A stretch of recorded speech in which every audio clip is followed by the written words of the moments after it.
Oh, we're live. It's because I was running late, and so we're running late. But hey, guys, it's Thursday. It's the Mattriachy. I am, as always, your host, Matthew Reese. I am joined today by one other Matt, and that's Mr. Matt Krotz coming to there from, man, is it just sunny where you live? That doesn't make any sense. What is all that big light behind you? Normally, it's been sunny throughout this. I mean, everyone else is getting snow, but us, of course. I'm lighting my my light box set up behind me to take photos for the next Indiegogo campaign. So I got some sample books back there. So I'll probably turn off the camera and then go clean up my messy room and turn those lights off. Okay. That makes sense. Yeah. Well, in addition to Mr. Krotz, we also have Twitless hanging out with us. The whole night's conversation was based upon an argument I started with him. So that'll be fun. And Mr. Nick Mueller, how's it going? It's going good. Busy, but going, you know. Oh, yeah. And you're getting ready to launch issue 3 of the thing coming up, yeah? That thingamajigger, yeah, that thing that's been causing me all my disillusionment and such. Demon Hunter something or other, I don't know.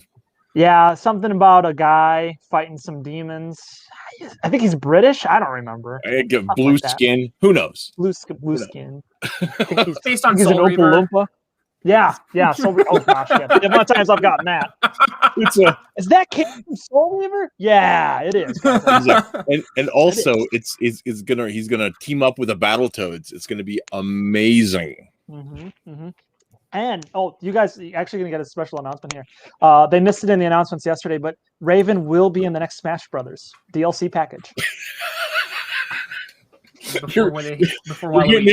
You're getting in before Earthworm Jim. That's quite an accomplishment. Yeah. Well, it's going to be a double pack. Me and Doug are actually joining in. It's, I don't know. Maybe we didn't get the same email. I don't know.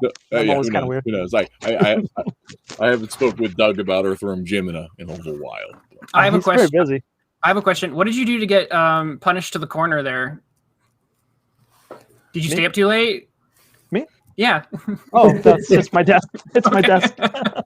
It's literally go sit in the corner. Yeah. No, it's the corner that is less likely to cause noise disruptions in the house. Okay. So it's.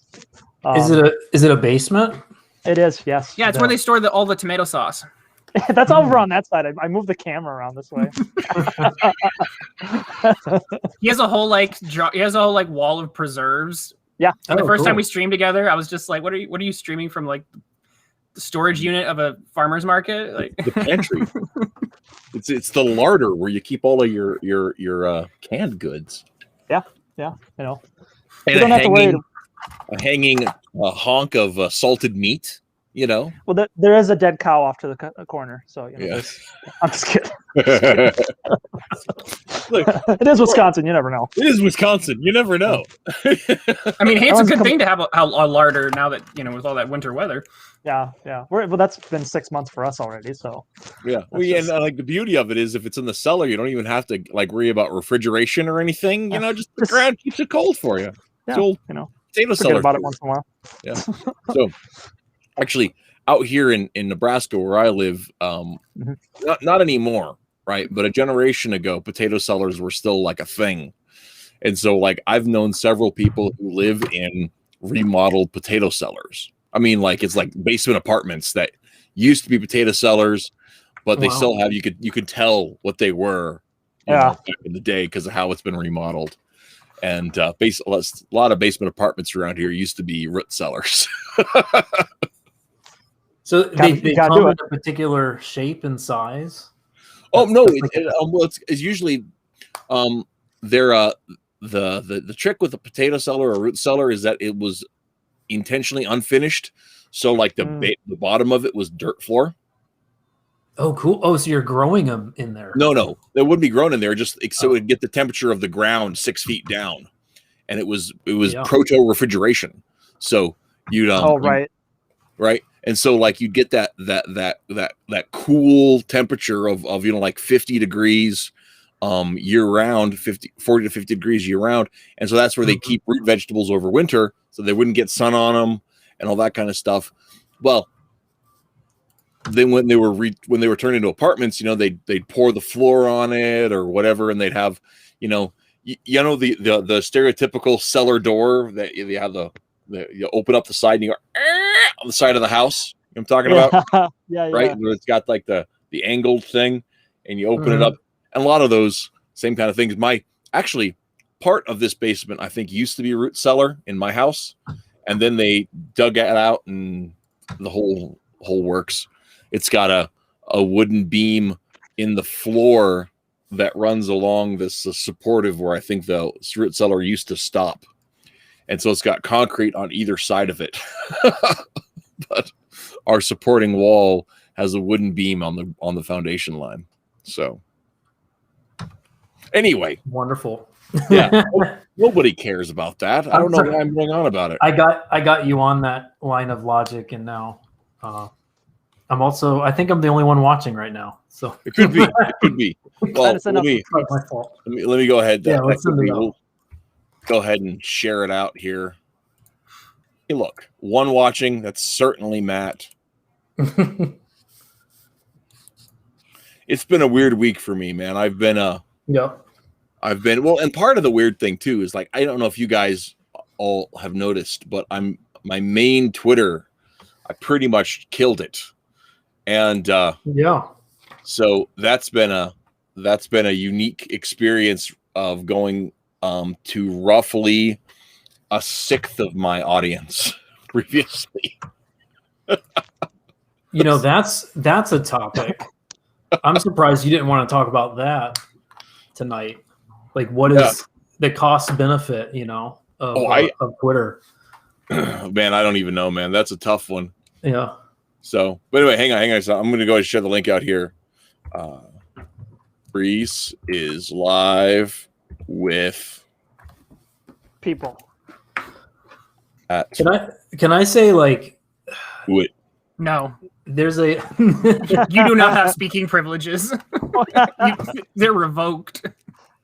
I have to say, Twitless, I don't know how people like you exist on Twitter, because if it wasn't for selling something, I don't think I could have the self-restraint to continue to have an account, and just voluntarily show up and open that app every day. Like, I don't know how you do it. I mean, I know you're actually gearing up to do your own campaign at some point, so maybe that's, you're in the same boat with us, I guess, where you're trying to promote.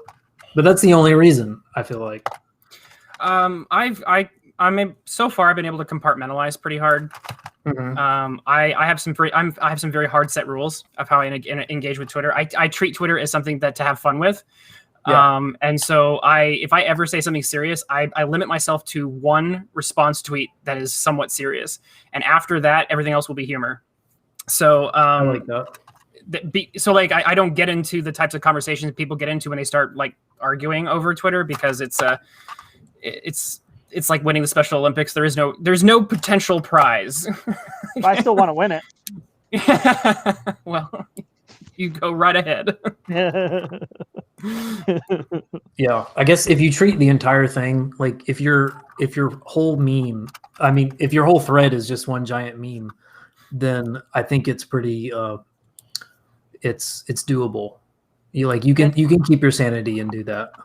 You gotta do like what Brian does and just post memes where you incite everyone into outrage, and then no one knows what side you're on. Yeah, that works too. Everyone's cheering 1 minute, then the next they're like, "Wait, what?" And he's just in the background laughing the whole time. Mm-hmm. It's something. Brian's got his own. He's got his own magic about it. Yeah. He even has a name for it. So. Yeah, which I don't think I'm gonna say that out loud. I don't know if I'm allowed. I typically only call it by name when he's here to is that yeah, okay. I think I know. I think I know. Yeah. Brian, I didn't buy the card yet, so I can't say it. You didn't get the pass. It's on the page. You can buy it. That's hilarious. Good Lord. Oh, I love Brian. He's hilarious. He is funny. Yeah. I look for excuses to get him on because he's just it's such a riot. All right. So when are we gonna move from this riveting conversation to the extremely riveting conversation of semiotics and comics, which we're gonna chase away the people who are viewing, including the people who are here who are viewing. Well, we'll see. Hang on. Can't wait to do that. I was trying to stall. I was trying to. Okay, yeah. So let's talk about like your house, man. You have to front load it. You have to pad it with slightly more interesting stuff first. What's the weather like? And so here's part of the ticket, right? I'll introduce the topic, and then we'll go on from there a little bit. Except, hang on a second. Wait a second. No, I'll do this way. I was going to get something prepared, but I'm not yet. So we'll just fake it, and I'll let somebody else talk while I go look for my little quote. So, actually. So this whole conversation sort of came up because I started reading Understanding Comics by Scott McCloud. Yep. And I kind of hate it. Not all of it, right? Because McCloud, like anybody who speaks English, isn't wrong about everything. And this is going to be interesting. And based on something that, you know, and just as anybody who's read a comic, it knows something about comics, because it doesn't take that much to know something about comics. But I still don't like. There was a whole lot of things, so I started talking about it. And I put out this thing on Minds and on Twitter, saying, "Is it just me, or is Scott McCloud full of crap?" And, oh my goodness! And I got some very interesting conversations started about that, and one of them was with Twitless, who thought, "No, of course he's not full of crap," and he's not full of it. He's got his average percentage. And so I suppose that I should also explain what I say or what I mean when I say somebody is full of crap, right? I don't mean that everything they say is garbage. But what I mean is the barest fundamentals of what they say, right? Are there's enough corruption at the bottom of what they say that any conclusion that they come to is going to be fundamentally flawed, right? That sounds like radical depravity. Yeah. In comics theory, I guess. Calvinism. We're bringing a Calvinism in here. Yeah. I suppose there's something to be said for that.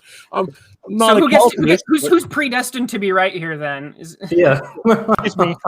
The show is named after me, so I think that we know the answer to that one. Oh, this will be good. I mean, because I have wow, I'm paying attention now. And there we go. I have problems with him too, but I don't know if they're the same problems that you have. So this is going to be. So you read it. Right, the fundamental core. Yeah. Well, first of all, so let's now that I've defined what I mean by full of crap, right? He's got it out. He's got the Bible out. That's not my Bible. My Bible is closer to one of these, and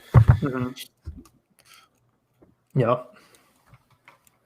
So, next video, Reese tries to cancel Scott McCloud. Yes. See, that's the thing. Views. The thing about McCloud is that he is. I made the mistake once while I was at Appalachian State, and I was talking to Dr. Fisher, Craig Fisher at Appalachian State, and he's a comic book scholar. He wrote the foreword to the From Hell Companion. And I said I'd started to read McCloud, and I was really, getting on board with some of the interesting thoughts that were there.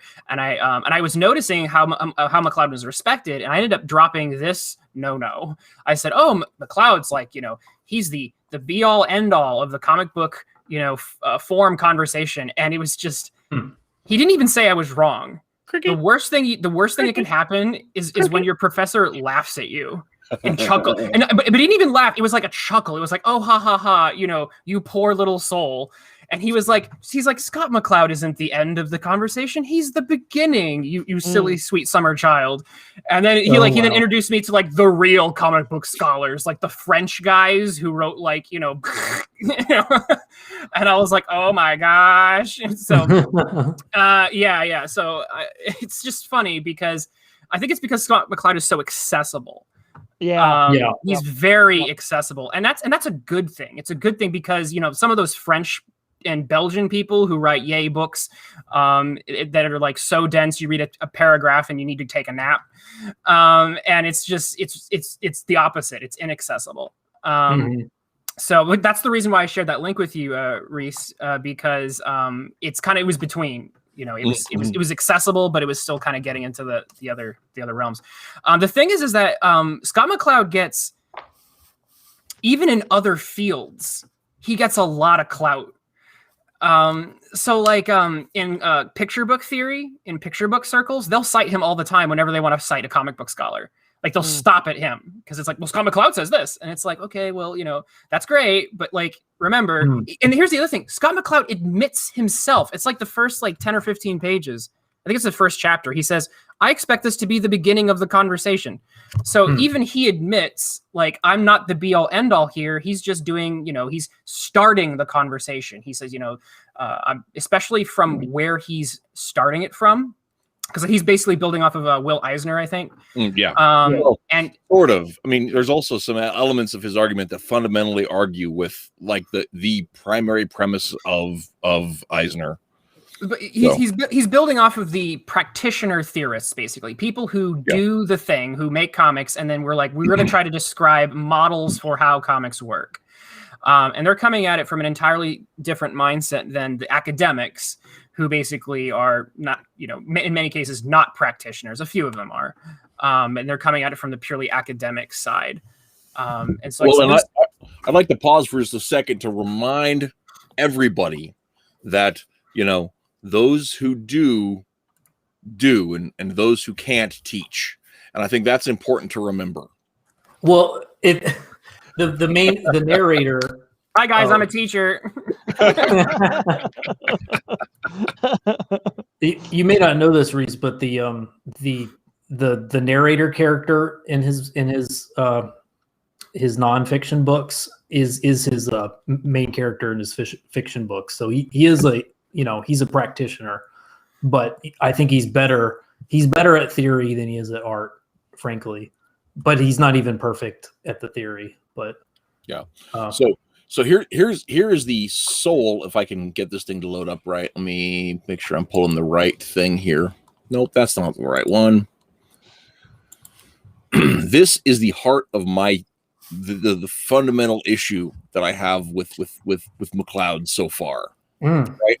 It's this chart. The heck does that even say? Right. Yeah. Well, you don't have to read all of the little things in it.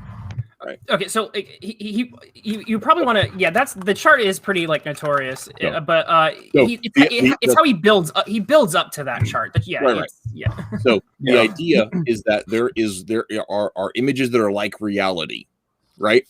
And those aren't as relatable because they're like reality, and you don't look like, you know, Michael Keaton, so you can't relate to Michael Keaton, right?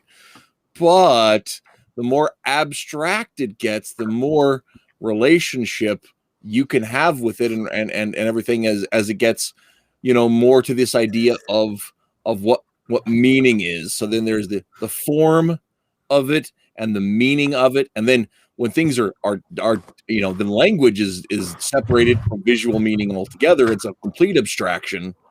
And then there's this concept that there's image that has no meaning that can exist up here, right? And so every cartooning form follows this conflict between representing actual reality to representing abstracted, symbolized reality. To perceived versus received information is his theory, right? But so the thing is that, and that doesn't work for you. No, not at all.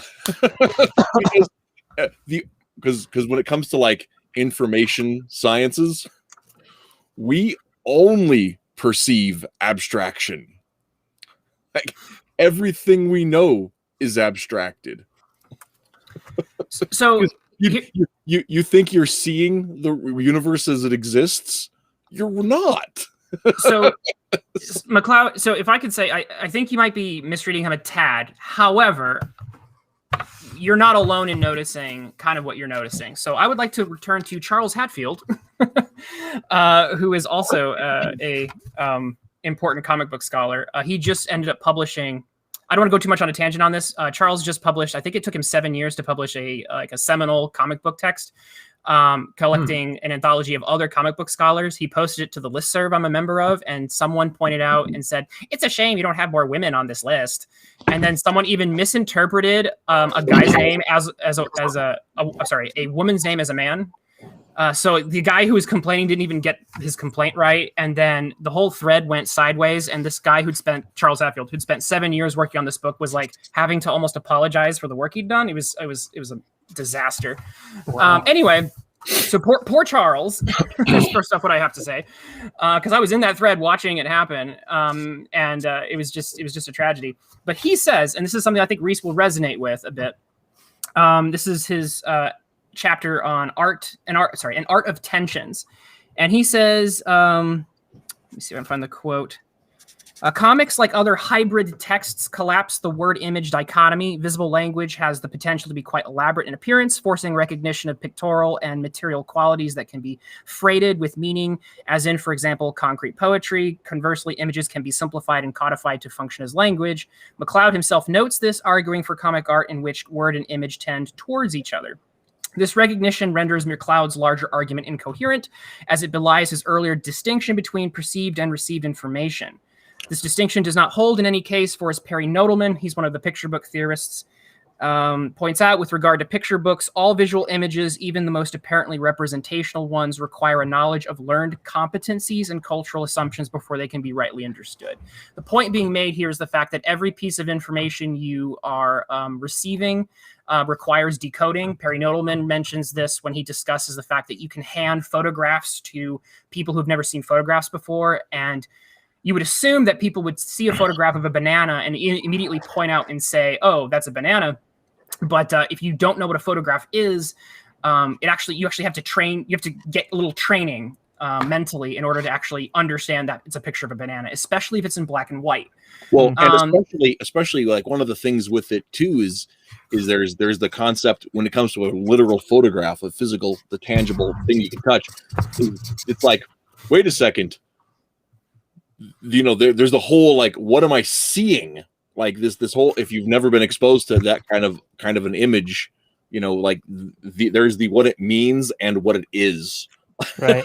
Right? Those are different things. Like the first time you really get a hold of a television set, right? Yeah. I mean, if you watch a person who like it's that kind of discovery where somebody like starts to interpret, yeah, they can see what it is, but like the idea that like, not only can I be aware of what it's portraying on it, but also the idea that moving pictures can exist. Right. So Hatfield goes on to basically sum it up. Pictures are not simply to be received; they must be decoded as well. Mm-hmm. So you're not alone in that critique. But this is where I think you might be going a little too far with your judgment, because even Hatfield has to kind of admit, still responding to comics often depends on recognizing word and image as two different types of signs. Mm-hmm. So McLeod's basically McLeod's going too far himself. But this chart actually has uses, because there is usefulness to looking at a continuum of realism versus abstraction in terms of how we decode those particular signs, and how you do the amount of closure you can read into, I think he calls it the masking effect. The more abstract it is to a point, the more the reader has to basically put themselves into, or read themselves, or read their own experiences into something. Whereas the more concrete it is, the more passive at times certain aspects of that reading experience may become. Not entirely divorced, but there's, like I said, there's going to be a continuum to that. And so that's where I think a chart like this is helpful. So McLeod's going too far. Other comic book scholars recognize this, but the crux of kind of the gist of where he's going with this particular chart, to say, hey, there are different layers of distinction and between the abstract and the realist forms, and those things are going to have a distinct impact upon the reader, and they're going to involve different, I guess, layers of engagement in the reading process. That's not useless. So the chart, like I said, McLeod goes too far. This chart still has use to it. Right, but part of my perspective is when it comes to looking at comics, right?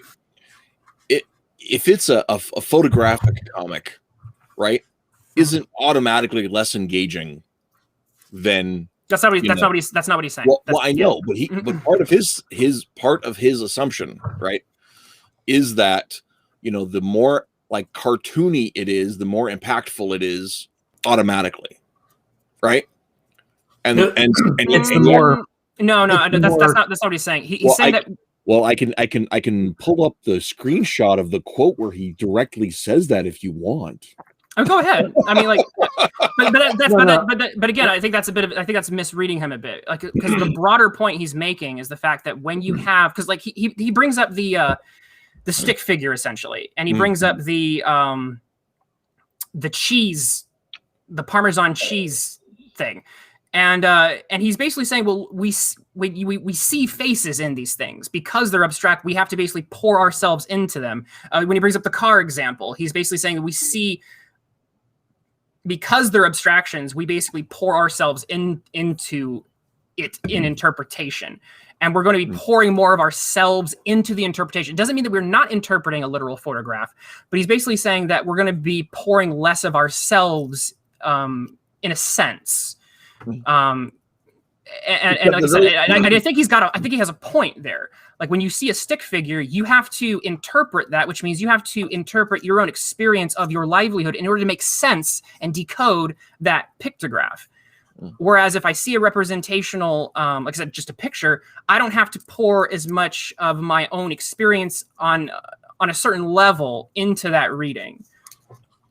Well, I mean, if you mean the fact that, like, you have elbows, the stick figure might not have elbows, so you must assume that the stick figure has elbows, then I would agree with you. But it's a little more than but he's because the thing about it is the internal, because here's part of my situation, right? Like pictures can only represent the outer man, right? Everything that happens to the inner man still has to be interpreted, right? Right. I mean, in terms of like direct representation, because you can't draw heartbreak, right? You have to. That's something that the reader has to. They did it in Scud. Understand? You have to convey it literally somehow. true to the heart. It's broken on his. Broken heart. Yeah. Okay. Yeah, you can have the little, the little heartbreak thing, right? I'm messing with you. Like the exception and you doesn't can write the word heartbreak. The exception doesn't disprove the rule. The facial expression for heartbreak and the facial expression for painful gas are virtually identical. So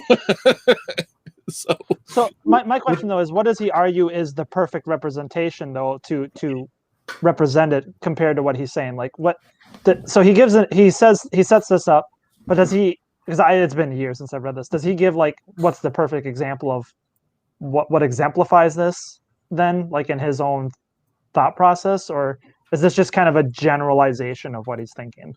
Well, it's more of a generalization. Yes, generalization. He's got examples. Like if you just look in the extreme corners of that triangle, like you go from, I guess there's a border from, 2 dots, a line, and a circle. Mm-hmm. You cross that into face, and you're in kind of like a pure abstractive kind of world. But so like the principle that I get from him, and this is where I think you can tweak him and then get to something more accurate, is it's subjectivity versus objectivity. And the more realistic a character's face is, the more objective they are, I think. The more you're looking at the outer man, and the more subjective you get, you're going to get more of a subjective reality of a more cartoony character, and you're going to see something a little bit more beneath the surface, because now because they're symbolic and they kind of have to be interpreted more.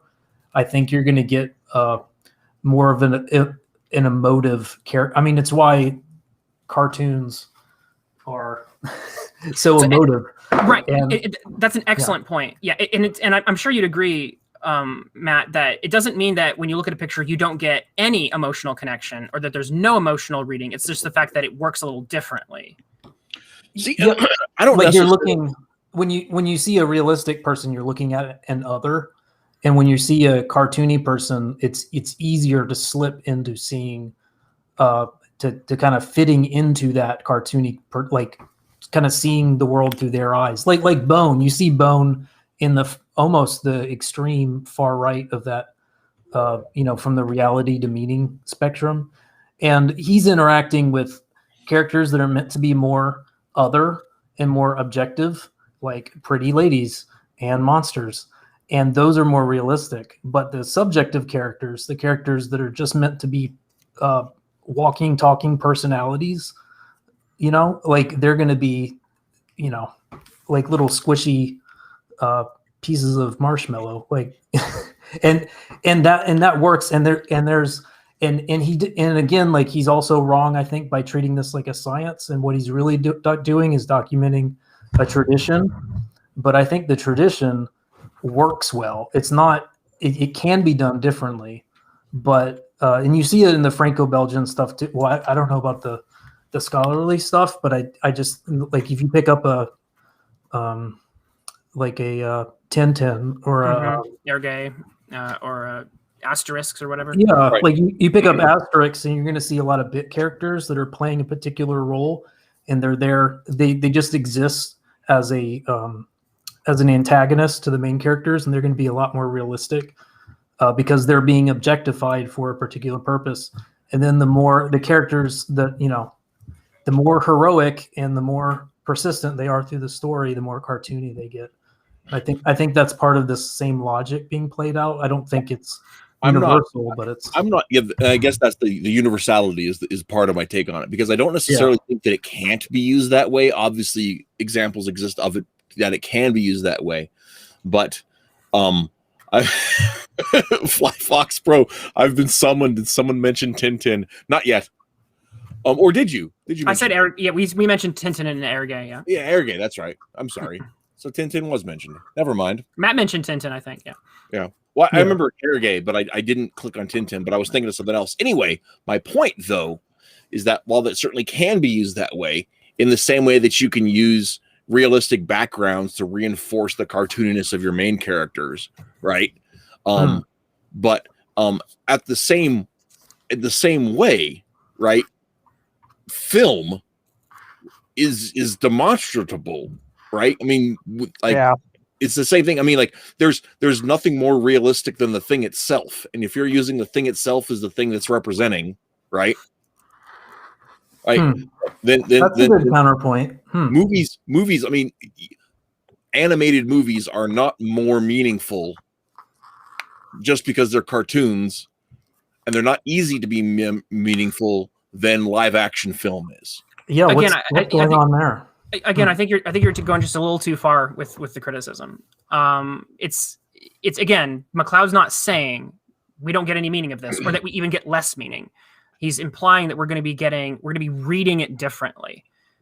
So right. He said so again. If I decode something, okay, and I decode a crossword puzzle to get the word love, and I decode a paint by number to get the code love, and I decode a connect the dots and to basically paint the word love. Okay, I'm getting love 3 times. How I got there is going to be a little bit different each time. And I think that's kind of what he's trying to say here. The cartoon is basically the connect the dots, where you basically have to draw the lines to create the word love. Whereas the more realistic, representational, or objective, as Matt said earlier, is basically the decoding, where you're doing the crossword puzzle.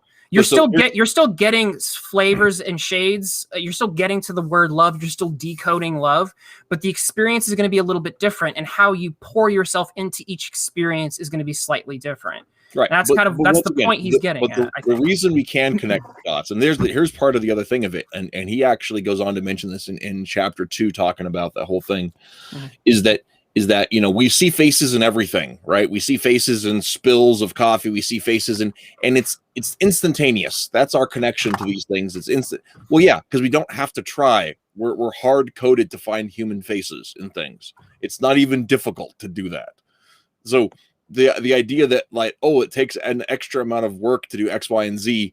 Well, no, you just wake up and you're half awake and you see the sun plug in across the wall and you're like, who's looking at me? Put your glasses on. Oh wait, it's just the outlet.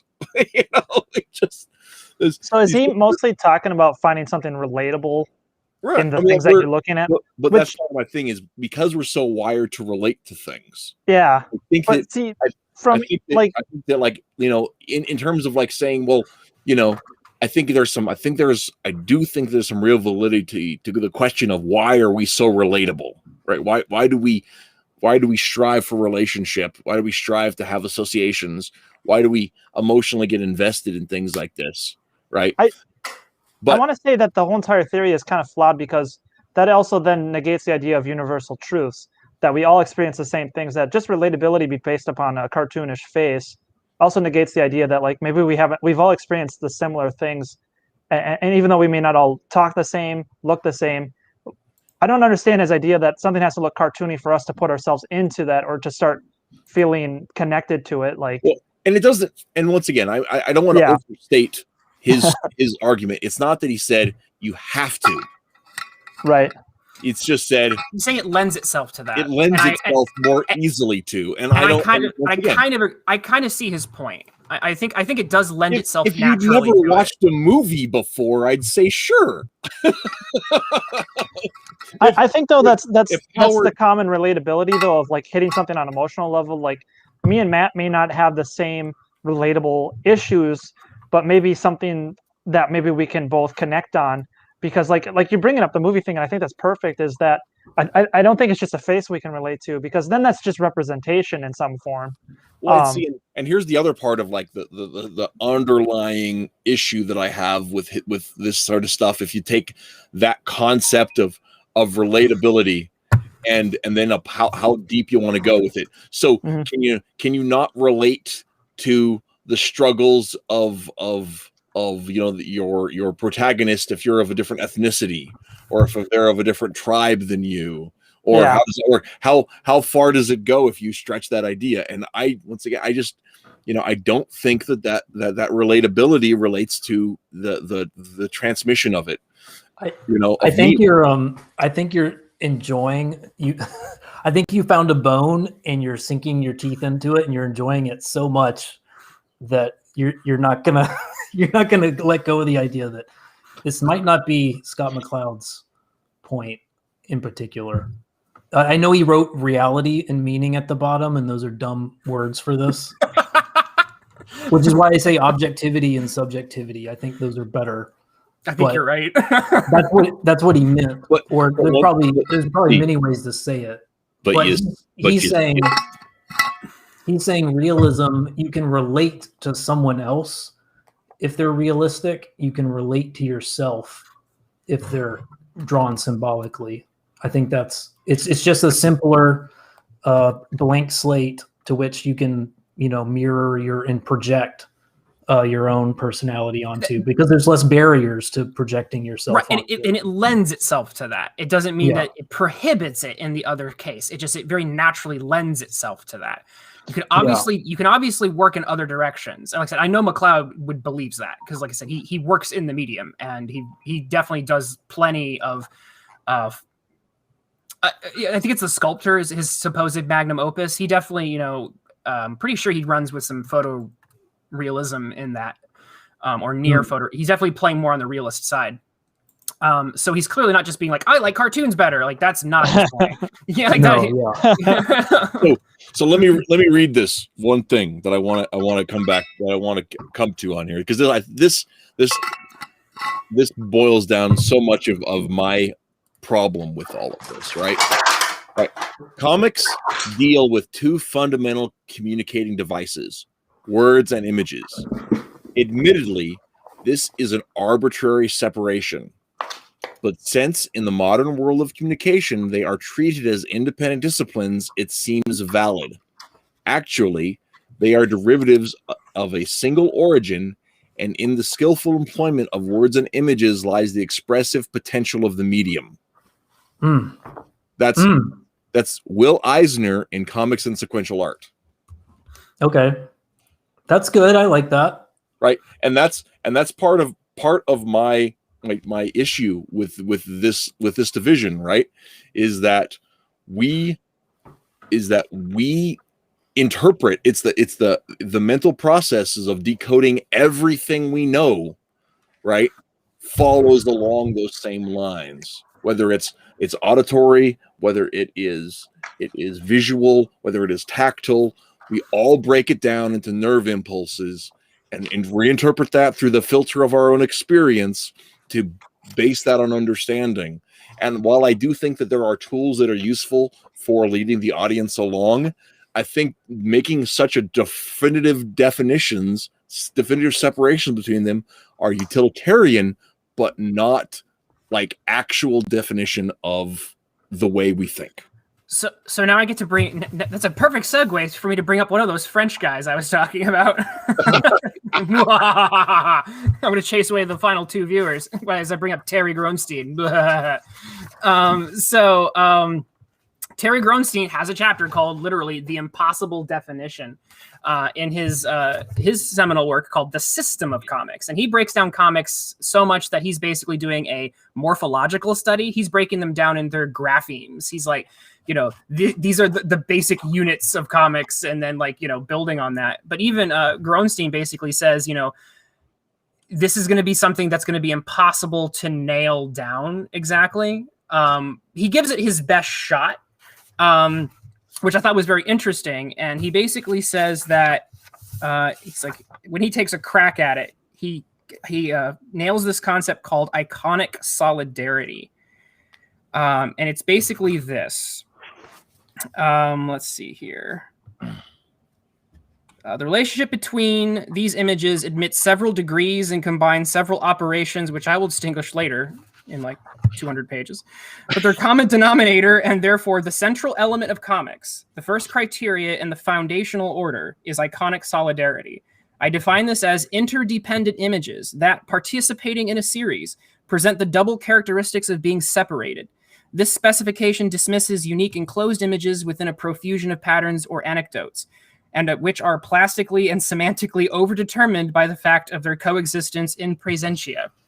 So this is why reading these guys is like, you have to take a break every 10 seconds because your brain just implodes. I think I understood none of that. I think there's actually a comment from our chat that puts that sentence into layman's terms. I don't think he meant it that way, but I think Carl nails the theory of that idea perfectly. Wait, who says that? That's Carl Toons, who does the webcomic. Oh, okay. Holgrave, and he wasn't meaning that to be a comment on it, but that seems that actually encapsulates the application of what the dude's talking about. So, what Gronstein's getting at, and I've read this sentence like this, like my job now is to read the sentence over and over again to try to understand it. So what he's trying to get at, I think, is, and this is where he and McLeod kind of agree, which is the heart of comics is the idea of the sequence. And this is one of the best things that McLeod actually brings to the conversation is not this chart. One of the best things that McLeod brings to the conversation is in the first 10 pages when he tries to define comics. He starts the conversation. He doesn't end it, but he starts it and he says, okay, because we have to be able to say what a comic is and what a comic isn't, or else comics aren't anything. Because when you end up with what's called a floating signifier, when anything can be a comic, then you can look at a bare wall, like a blank wall. It's a comic. Like that doesn't help anybody. So where people tend to fall is usually on one side of a particular debate. You have McLeod and some of the other sequence theorists on the one side of that, and then you have the people who really are married to the idea that in order to have a comic, you have to have a marriage between the visual and the verbal. So there's people like Robert C. Harvey who really had a bone to pick with McCloud because McCloud chose sequence. But the idea is the fact that in order to have a comic, you have to have some idea of sequence or series, as Gronstein says. Gronstein says that basically the comic functions independently on a panel and page level, and then interdependently. So every image is its own unit or thing to be decoded. But then in order for it to really be a comic, you have to have a series of where those images are basically playing off of each other. And so then he gets into some broader theories. But the idea is the fact that when you look at a comic book page, when you read it, you're reading the page as a whole, and you're reading the individual panels as you actually read them sequentially. You're getting all of that all at once.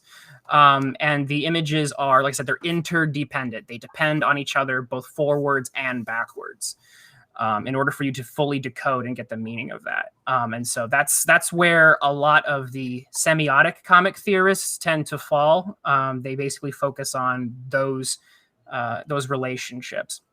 Whereas people like in the children's picture book theory realm, people like Perry Nodelman, they basically say, well, what it really is it's about the marriage between an image and the text itself. And if you're reading children's picture books, unless it's a wordless picture book like Raymond Briggs' The Snowman, you're going to have words on every single page, and that's going to be a very core part of the reading. So that there's another kind of conversation to have there. But those are the two main camps that I've noticed that basically break down what a comic is and what it isn't. What's interesting is the fact that when you get into those definitions, you tend to, like any definition, there are certain things that you leave out and certain things that get included. So Scott McCloud's definition is able to include things like hieroglyphics to an extent and the bio tapestry as comics. Gronstein's is a little bit more is different slightly. And like if you say that comics have to be a marriage between the textual and the visual, you're going to start running into problems with comics that don't have any verbal any verbal component at all. But Cloud's definition leaves out specifically the family circus because he says you can't have a sequence of one. So like there's an interesting kind of conversation to be had around that.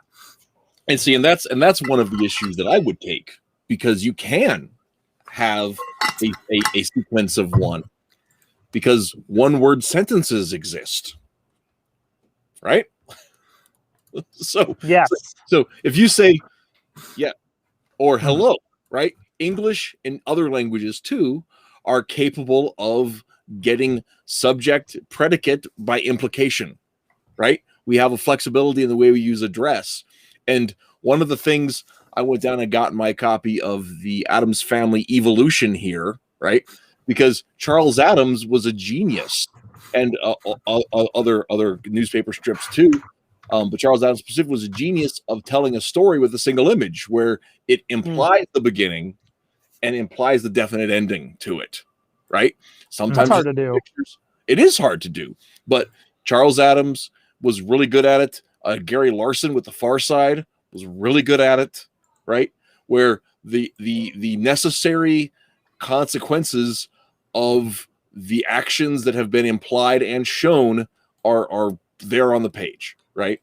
And that's a lot of where Addams's jokes lie. Now, had I prepared, I would have gotten some visual samples to kind of show off on that.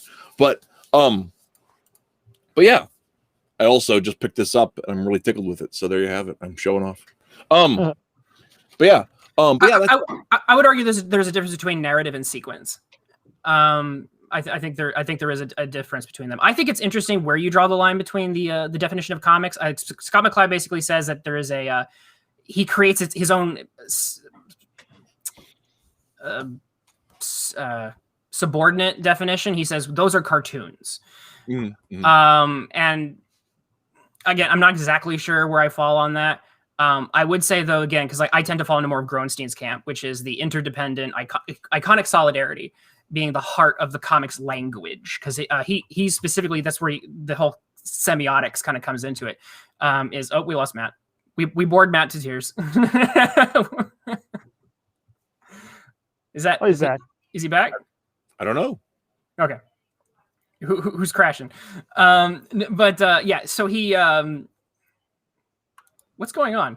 I have no idea. Sorry. I don't know. I was gonna say, did we chase you off? Did my video? I think my camera is crashing, and then it causes some delays. Sorry about that. No. I was. I was going to say, I'm glad that you're gone. I chased you away for daring to challenge my literacy. Twitless wins. Yeah.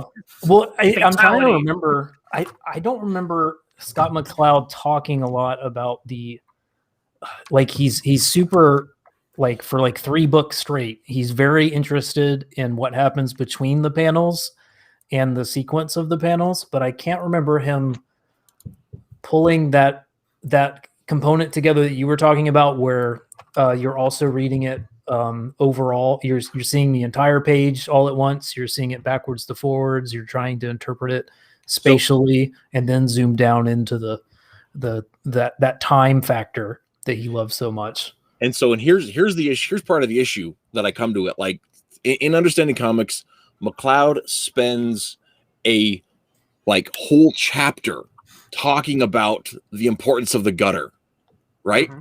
And about what your brain does when it's not looking at anything, what the images imply for what isn't actually shown. I love that chapter. Yet he ignores. I think it's a horrible chapter because of course you do. I think you make way too much. I think your brain does that so automatically that yes, it can be manipulated, but no.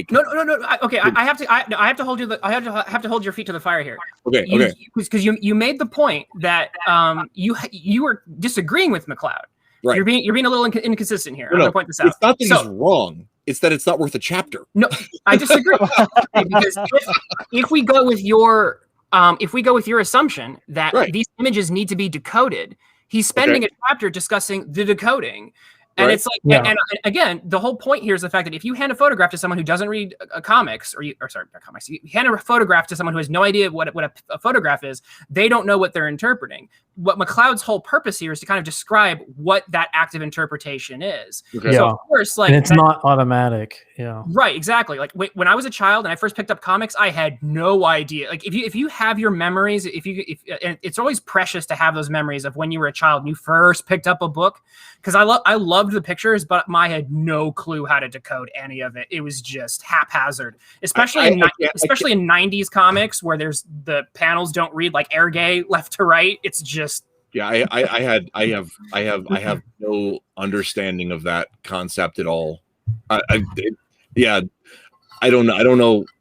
You're basically speaking Chinese. I have no idea how you can't understand something so intuitive as that. I hand my comics to my mother-in-law today, and she says, "Oh, this looks like this is nice. I like the pretty pictures, but I don't know, like, what am I supposed to do? Do I start on the left-hand side? Like, what happens? Like, how do I get to the bottom?" Like, she doesn't know. I don't get it. Most people are ignorant. Yeah. That's one of the most interesting assumptions that comic book readers have. We all assume that because we're so inculcated into that decoding, you hand those to someone who has never read a comic before, and that's often what alienates them. They pick up a comic, they don't know how to read it, they don't know how to decode it, and they just get frustrated after a couple pages. Don't want to put the work in, and they're done. I didn't start regular reading comics until I was like 11. You're just a genius, Matt. I don't know. I mean, you instantly got it. And here's the other part of the thing that I don't understand. Well, this will color the whole perspective. Like, watched cartoons, read funny. I mean, like newspaper comics, that kind of thing. There was a moment in time when I was probably 6. Hang on, I gotta get rid of somebody here. Oh.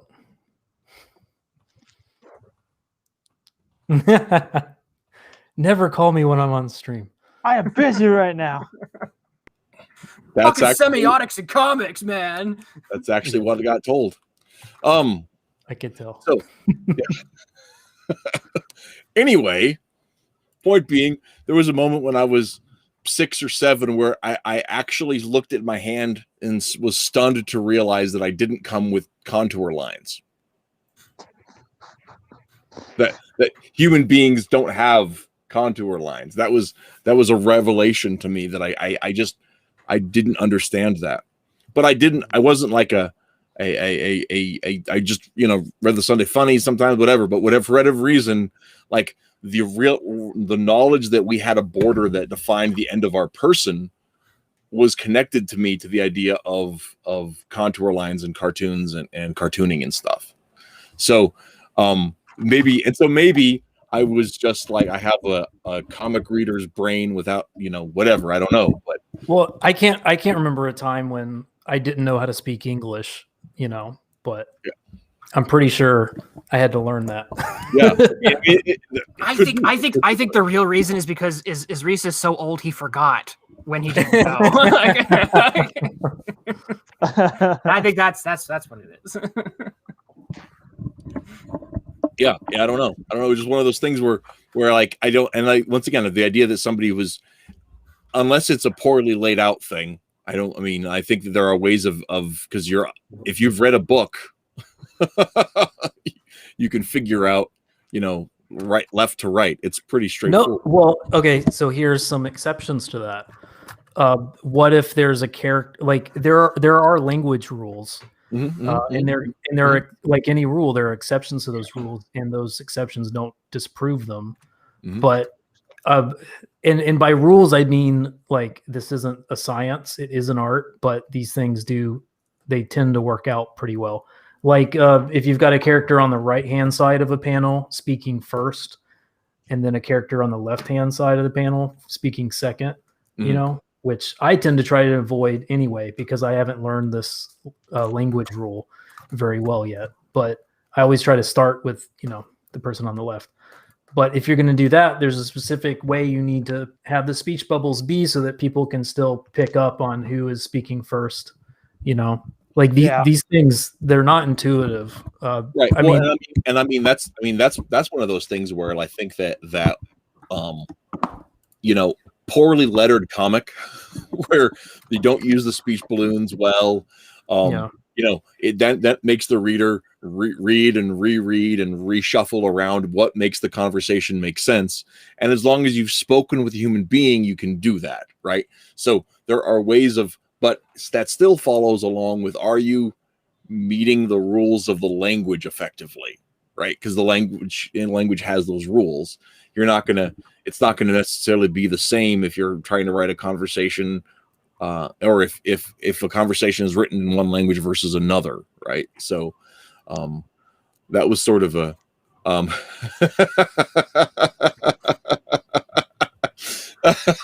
sorry. What's the Illuminati nonsense on the screen? Is this what you meant by this comic infusion? It is funny how Illuminati that image is. Oh my goodness. The friggin' eye. That was very well, and especially because the peak up here, and this is one of the other issues that I take with this thing, this peak up here, the picture plane, the idea that images without meaning was his whole assumption. And every one of these images has meaning, and everybody you gotta let go of that bone. And everybody who tries to make an image, like, that's one thing with like abstract art. He's digging in. He's got his teeth real deep. This isn't just this chart, mind you. I have a whole thing with abstract art where, like, you know, even like Jackson Pollock, if his paintings are either playing with colors and just, you know, for the joy of color, and that's meaning, or they're trying to show the how much smarter you are than the people looking at your painting, and that's meaning too.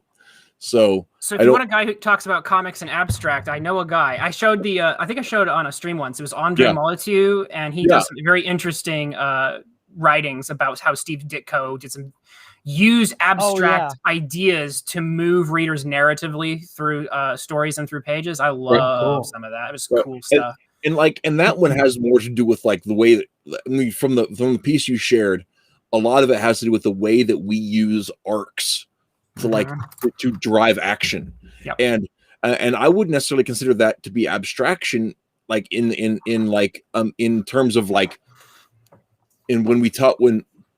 because when people talk about abstraction, right, they either are talking about, that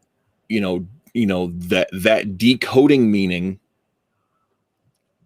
in a way that knowledge is separated from the thing you know, right? The sign versus the signified, right? Or people talking about it where, oh, hey, Evie's curious about that thing. I've got a link on that exact article. That was actually pretty close. Pretty close to the spelling there. He has a blog. I'll drop that right in the chat here, and you can go ahead and check it out. Because it's actually a really fun article. It made me respect Ditko a lot more, and that's anything that does that is amazing. So, blog, that's great. Ditko is great because what I love about Ditko is he's a great person to study academically because he has so many different angles to study, and he's still doing superhero comics. So you can still have fun with it, but you can study objectivism through his Mr. A comics. And like how heavily he's pulling from Atlas Shrugged and ripping it off and stuff. So you can basically have this whole angle of like a studying philosophy objectivism, how it applies to Steve Ditko. You can study abstract because he definitely uses some abstract ideas or abstract kind of art thing concepts and so on. It sometimes just goes full into just very psychedelic abstract, scenes in some of the like Doctor Strange and stuff where they're just getting like really weird with it. It's really cool that Steve Ditko, who's like a superhero comic person, would be such fruitful ground to have really cool academic conversations. And then at the very end of the day, you don't have to feel guilty about it because it's freaking Steve Ditko and he was amazing. Yeah. You don't have to feel bad about it. Well, like it's okay. So that's funny to say, right? But like, let's take Alan Moore, who's another favored person to study in the academic realm, right? Even though I really enjoyed From Hell on a certain level, it's still kind of creepy because Alan Moore has this weird fetish with being violent towards women in his comics. Yeah. It's like every comic he writes. And so like you might go, wow, this is really deep. And Alan Moore is very talented. I learned the other day he was actually an artist too. Like who knew? But at the end of the day, you're like, wow, I studied Alan Moore. I feel dirty on the inside. I need to go to confession. So you're not even stuff is always bleak. Too. I know, right? So, and actually, I honestly, I'm not 100% committed to this opinion. It's a little bit of a hot take, but I think that Alan Moore might have peaked at whatever happened to the Man of Tomorrow. I think that I wouldn't doubt that.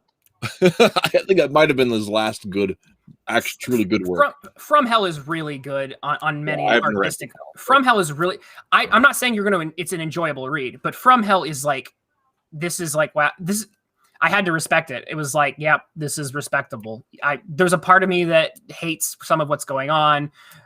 It was very long, but it was like, I see what you're doing and the experiments and themes and things he's playing with. And even when he gets into the artistic side of things, it was like, this is legit. This is legit stuff. And it was so funny because I was in a class and I simply was talking about the semiotics of, or not just the semiotics. I was talking about how Alan Moore's themes of violence were exemplified through the artwork by Alec Campbell, I think.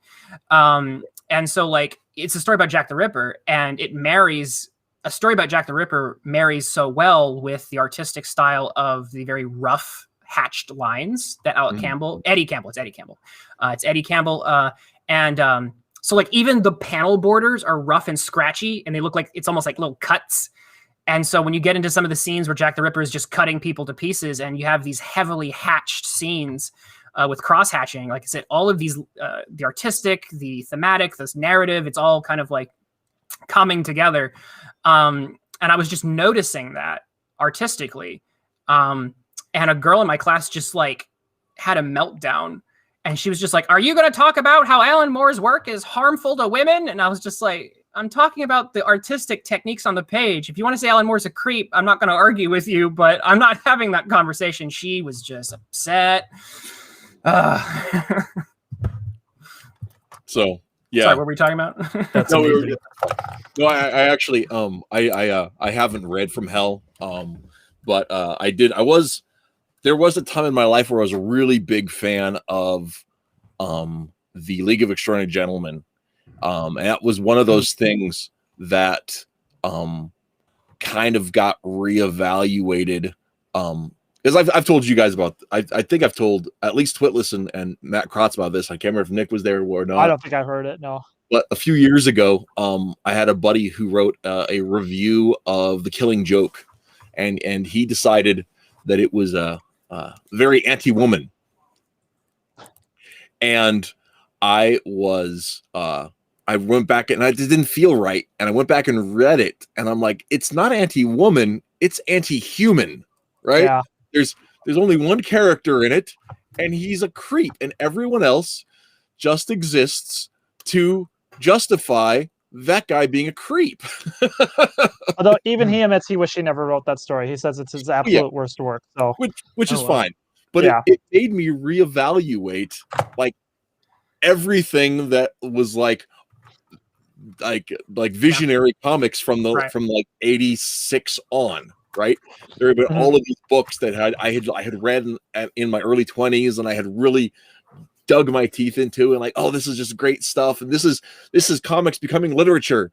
And you know, and in fairness, I was reading real books at the time too, right? So it wasn't just comics, but I made me go back and like think about them in different ways, and like and one of the things that I came to realize, and this is, you know, 10 years separated from my 20s, 10 or 15 years separated from my 20s, is that there's a difference between craft and meaning, right? So you can be really good with words and still tell stories that don't have value to them, or don't have as much value to them. And a really good example of that in literature, right, is J.K. Rowling, right? J.K. Rowling is, to use an art term, you just go from one hot button to the other. There's good stuff in there. Yeah, she's an excellent. Well, there is, but she is an excellent draftsman of the English language, right? Right. Her word usage. She crafts great sentences, right? Yeah, she's very into the aesthetics of the craft. Yeah, but there's not a lot of truth in her work, and the truth that is there is mostly ripped off of the Inklings. I read a blog. I wish I could find it again. And it was basically pointing out a children's book series about a magical school, and it was heavily implying that J.K. Rowling was lifting heavily from this other children's book series. I thought that was an interesting point. Well, and you know, the Neil Gaiman's The Books of Magic came out a few years before. There was lots of things that were in the air, and I honestly, I don't really believe that Rowling ripped anyone off. But she played on common zeitgeist elements that are just part of our parlance. Speaking of all in place. Speaking of Harry Potter and Alan Moore, I have a segue. So, you guys know the story where Alan Moore totally got, I guess, pissy and put Harry Potter in the League of Extraordinary Gentlemen and made him shoot lightning bolt piss. Oh my gosh! Did not know about that. So so Alan Moore basically, without saying the words Harry Potter, creates the entire character of Harry Potter, puts him in the League of Extraordinary Gentlemen, makes him like surgically remove his lightning bolt tattoo from his head. He becomes the embodiment of, I think, Aleister Crowley's Antichrist or something. And then he starts peeing lightning bolts until he is murdered by Mary Poppins. Murdered by Mary Poppins. Oh my gosh! Like, what kind of state are we in when Alan Moore, like 25 years on, is still dominating like like a trash person like him with a lot of trash ideas and a few good ones. Part of the thing is that the same thing is he was given so much credit for for his Swamp Thing. The stuff I've read, I've really liked. Which I've heard that's fantastic. Yeah. His whatever happened to the Man of Tomorrow is the last Silver Age Superman story. It is an amazing work. It's an amazing work. I don't know if anybody else has read All-Star Superman by Grant Morrison. I read part of it. I genuinely believe that that is him trying to top Whatever Happened to the Man of Tomorrow and failing miserably. But that's a whole different that's a whole different discussion. But yeah, I think it's great. And Watchmen wasn't terrible. It's got a lot of good to it. It's got some bad to it, and it's thoroughly, I believe, thoroughly misunderstood by virtually everybody who's read it. I was just going to ask Matt, what do you think about Alan Moore? But then you just basically said it. So that might be my own bias. I think I like Watchmen. I do like Watchmen. I don't know how it became. It persisted, I guess, and continued to evolve. Like it stayed popular, even though culture has changed so dramatically since the late 80s, early 90s, or whenever it was.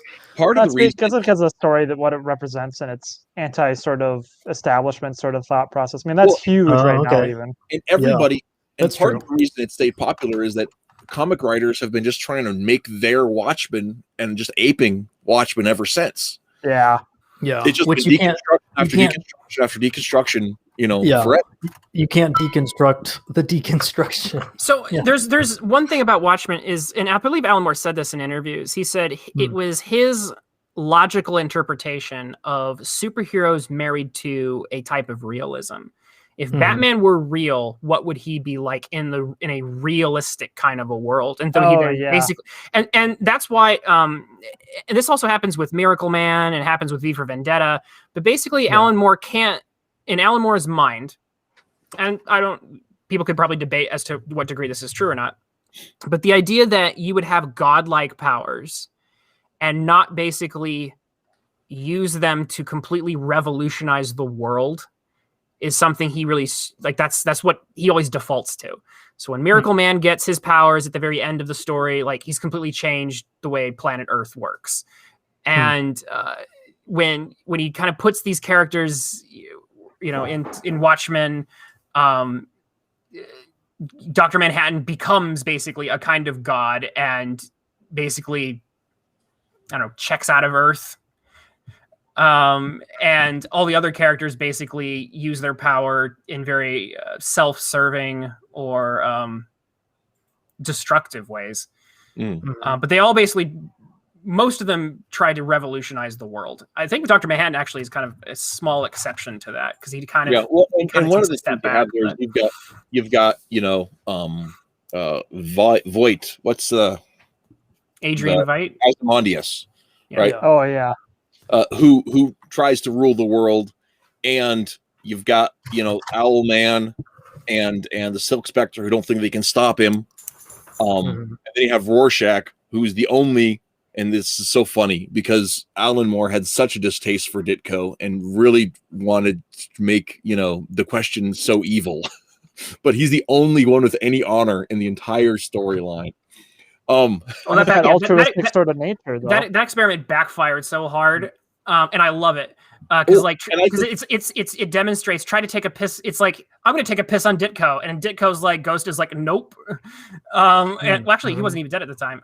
It was just like the spirit of Ditko was just like I am invincible to you. In fact, the character you try to piss on me with will become your most popular character. Suck on them eggs. I really think part of it comes to is the idea that like Alan Moore is an honest storyteller, right? Yeah. So he's not gonna lie about the world he sets up. It follows its own rules, right? And when it comes to that, and I know you don't like Alan Moore, and I don't necessarily like him either. Right. And I think he's definitely overhyped, but I think he's an honest storyteller, and that's something. Yeah, I take Alan Moore hands down over most comics I see today. And it's like I really would. If you get rid of the creepiness towards women, I'd probably be with you. There's an undercurrent of him being really creepy towards women. It's really hard for me to even the Black Mercy, which is one of the best Superman stories ever written. The Black Mercy story, when Mongol starts fighting Wonder Woman, there's a certain line it just gets crossed, and you're just like, this like a big, large, muscular character is just like. It's like it crosses the line into like almost spousal abuse in terms of like what is happening to Wonder Woman. And it's like, even in the cartoon version that they did in the Justice League crossed a kind of line. And it's just like, it's just so weird. Cause like, it's even hard for me to put my finger on it. Unless I had V for Vendetta, in which case I could put my finger on it. But yes, for the man who has everything. And it's just like there's just this undercurrent, and I'm not the type to really go into the feminist reading of things, but like there is something about Alan Moore's attitude towards women and violence towards women, and for me it does seem to tend to cross lines, and I always feel kind of dirty afterwards. So if you get rid of that, I'd be much more okay with them. But it's like time after time with these stories, and I'm just like, ugh.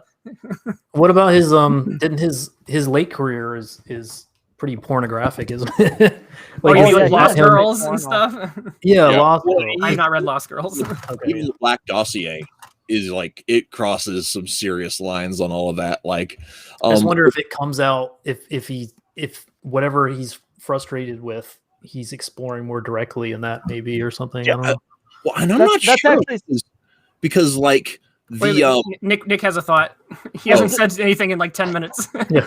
I was just going to bring up the fact that if you look at a lot of these guys that were really talented and had really big careers at the beginning, like their stuff is technically on a level that you can't compare to. But it seems like once they've gone to their own creator stuff, they start going on. They've got the success, and now they're writing to their own merits. They seem to go really sexual and pornographic. I can't name off any of the ones off the top of my head, but you almost see that even like in other mediums too, where their stuff becomes sexually gratuitous and sort of obscene in those sort of areas. Like the minute they lose their editors or something. Well, I think there's something to be said for that, but I think there are some people that are exceptions to that rule, and I think one exception to that rule is Garth Ennis, right? Yeah, he hasn't really done anything like that, has he? Okay. But he has, but it's like he can dial it back, right? Like, well, he's done Extreme so long his whole life that it's not really there's not a difference. It's sort of like when he's writing other people characters, he's like, well, Superman is still Superman. Also I'm gonna have this fat man explode all over everything. So it's like he like, I don't know, something about the way he writes where maybe it's that he doesn't feel the need to prove himself to anyone. And I think that some other writers, they really do feel the need to, like, you know, be super edgy or to prove their gravitas, or I'm making serious.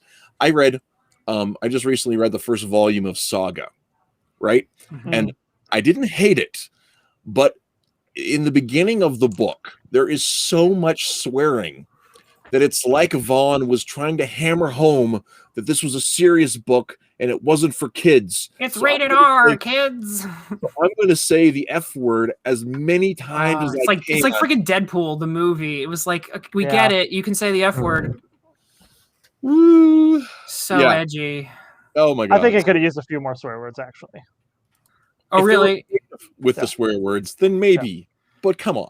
there wouldn't have been any other dialogue if they had turned up the swearing. It just would have been like one just like string of expletives for 2 hours until the movie stops. There was almost no plot to that thing anyway, so it would have probably improved it a little. You know, a few more F-bombs here and there. I have to be completely honest. I did not watch the first Deadpool because it looked like garbage. It was okay. Yeah, it's got Gina Carano. What are you guys talking about? It was amazing. I thought the action was fun, but it wasn't anything to write home about. But I'm a simple man, and I like simple things, so it's, you know. I will say this about Deadpool, and then we should probably get it back on track at some point. But the best cinematic version of Colossus ever to appear on screen was in Deadpool 1 and 2. That's true. There has not been a better Colossus. It made me it hurt. It physically hurt to watch them get Colossus so right in Deadpool 1 and 2, and then watch him in every other X-Men film and have them utterly fail. Well, that's because Bryan Singer's kind of a hack, so, you know, there's that. Oh my gosh. But like he's so good. They nailed it's a perfect Colossus for those two movies. And I just remember I would watch an entire movie of that Colossus. He's such a great character. I love him. And he steals the show both times. Yeah, he does. This is an awesome comment here from Carl. If I made a Superman story, the first thing he would do is save a cat from a tree. The second is help a man pay his taxes. That's awesome. Also, yeah, this is great. I have to read this story. You should draw it up, Carl. It'll be great. See, on your W-2 here, make sure you make this is exempt. Add this to this area. Oh my goodness. Here's the problem is you're not delivering enough pizzas. Let me help with that. We need more receipts. If you're going to be filing as this, make sure you got all your business receipts, okay? Well, I Let's was get some thinking more discounts. about getting the money together to pay the taxes as opposed to actually. We gotta be careful about how Oh. you gotta be careful how he does it, because if Superman does the work for the guy, then that kind of makes him basically a super socialist. Yeah. Ooh. No, So there's it's a all- whole entire conversation where people take like the early parts of Superman's career where he was like fighting for people and against certain corruptions. And then he just became more like about the superpowers and everything. Like there's a whole entire conversation within that. Like Superman was Yeah. a well, and communist. It's also really That's Grant Morrison's take. He's completely wrong. well, it's also really fun too. If you look at the first few Superman stories about, not only was Clark like not a communist, he was also an isolationist. Right? Like one of the first crimes he uncovers is a conspiracy to get America involved in World War II. So, I was gonna say like he's a farm boy who works for a large corporation when he becomes a journalist, and he's basically a middle class worker, and he fights crony capitalism. But fighting a evil person who's corporate doesn't make you like it's a very reductionist argument that Grant Morrison makes to basically say that because you're fighting big corporate tycoons and gangsters, you're anti-capitalist or something. Grant doesn't know what he's talking about. It wouldn't be the first time Grant didn't know what he was talking about. I sort of believe that that Grant Morrison is only reductionist. There might the only way he understands anything. We need a Grant Morrison apologist here because it's not going to be me. I haven't read enough of his stuff to say yes or no to any of it. I just like this one Batman run. I was like, I'm good. Yeah, you're a lucky man. Matt, are you the Grant Morrison apologist? Oh, I never grew up with superhero stuff. So all these names, I'd never heard of any of them until like 2018. So what did you grow up without a childhood? It must have been hard. Yeah. Star Wars and Asterix and Tintin. Oh, good. So. Oh, I can talk some Tintin. Let's talk. Shall we talk about the Tintin story? Oh, the we're okay, yeah. Like, are we talking like pre what's the Lotus? Yeah. I meant I think it's Tintin Or his Reformation. Tintin in the Congo, I think, is the one that's like they don't even reprint anymore because that's a hard one to find. Yeah. I love that whole arc of him of like becoming friends with a Chinese guy, and then the Chinese guy being like, "Hey, can you not like make my people like can you make them relatable to Americans, or I mean, sorry, to the Belgians, like don't just make them stereotypes." And he's like, "Wow, I never thought about that before." And then from then on, and then he was obsessed with this guy, and then that Chinese guy forgot about him. And then they had some sort of media. Have you heard about this? They did some sort of media. Oh yeah, like right at the end of his life, they ended up finding the Chinese guy who he befriended, who completely forgot about Hergé, and like did some sort of like media blitz thing and brought them all together to do like some sort of public discussion thing on mic, and it was really awkward. And Hergé, you could tell he was happy, but kind of like in a really deeply sad way, where he was basically writing all these subsequent stories to try and reclaim like a friendship with this guy that he felt he had probably hurt with his earlier work. The guy forgot about him. Yeah. And that guy was in his imagination. He didn't exist anymore. So it's just what I love is in Tintin. It was Tintin in America. The stereotype of America is hilarious because it's basically I love it. We're like 100% gangsters. Like there's a gangster behind every single like mailbox in America. It's so, because like the whole plot of the story is that Tintin is fighting organized crime in America, and so every 2 panels there's like a gangster coming out of like, it's like clown car effect. They're just coming out of everywhere, and it's freaking hilarious. Isn't that how it is where you live? Yeah. Don't forget, there's Native Americans too. Like there is that. Just a few pages later. Right. From Chicago. It's like, out here, it's all cowboys and gangsters. I don't know what you know. That's about 90% of America for according to Is it pronounced Erge? I've never known how to pronounce that. I feel like in American it's Hergé, and that's all I'm interested in. But he got some he gets some flack for the stereotypes. He got much more nuanced as he went on. And I think that's okay, because like stereotypes are fine. I think there are lines you can cross, and like I said, the one they don't reprint anymore, I think it's Tintin in the Congo, has the pretty much most crossing the line of stereotypes. I think it's like he's portraying Africans with like bone in hair and like basically looking like gorillas the whole way through. Oh gosh. He goes into like that territory, and they don't reprint that one. Well, and part of the thing, like this is a whole different topic of conversation here, right? When you get into like the whole blackface portrayal in comics, but that was so ubiquitous, like in comics, that like it would be hard to find somebody making comics in the before 1960 that didn't have that convention in there. That's normal. That's part of the culture. Yeah, I mean, and I'm not trying to say it's okay. I'm not trying to say it's good. No, but it is shocking how prevalent that was. I mean, and not just comics, like cartoons and physical property, like tchotchkes and tourist trap, items and all kinds of stuff. It's insane. I have a hard time even understanding how that was so prevalent, that whole like Jim Crow blackface thing. It's insane how widespread that was. Well, if you don't value people and you don't consider them human, you're not going to take them serious on anything. So but Erge wasn't doing that. I think it's more than that though, because there was, because like this was common even amongst people that were allies to the civil rights movement. It was in progressive circles too. And like absolutely. And Erge didn't care. Like he's like this guy from Belgium. I don't know if he traveled widely. His portrayal of America certainly doesn't feel like he really spent much time. No, I think he stayed. He was a big homebody. Yeah, so he would just look up reference the locations, and he would just cartoonify, because like that's where, again, to bring back McLeod, it's symbolic. It's not meant to be real.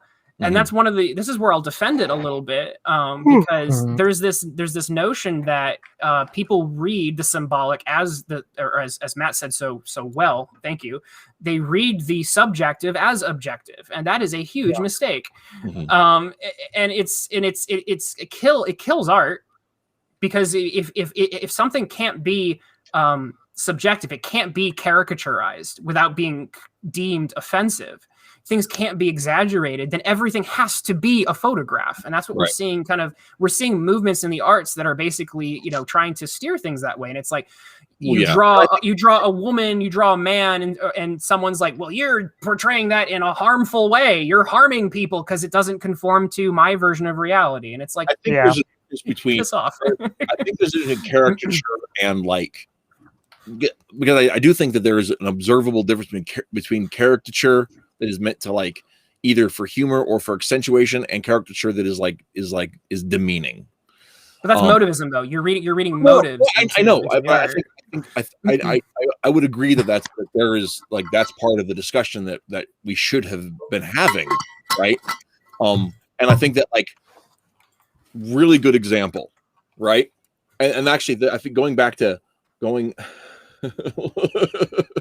Evie has the subsequent one. Evie's got the comment of the night. Yeah. With the Nickelback reference. That's pretty good. Look at this photo Every time reference. I look, it makes me laugh. Good job. Yeah. But anyway, but going back to Erge, right? Obviously, I don't think he was trying to be hurtful with Tintin in Africa, right?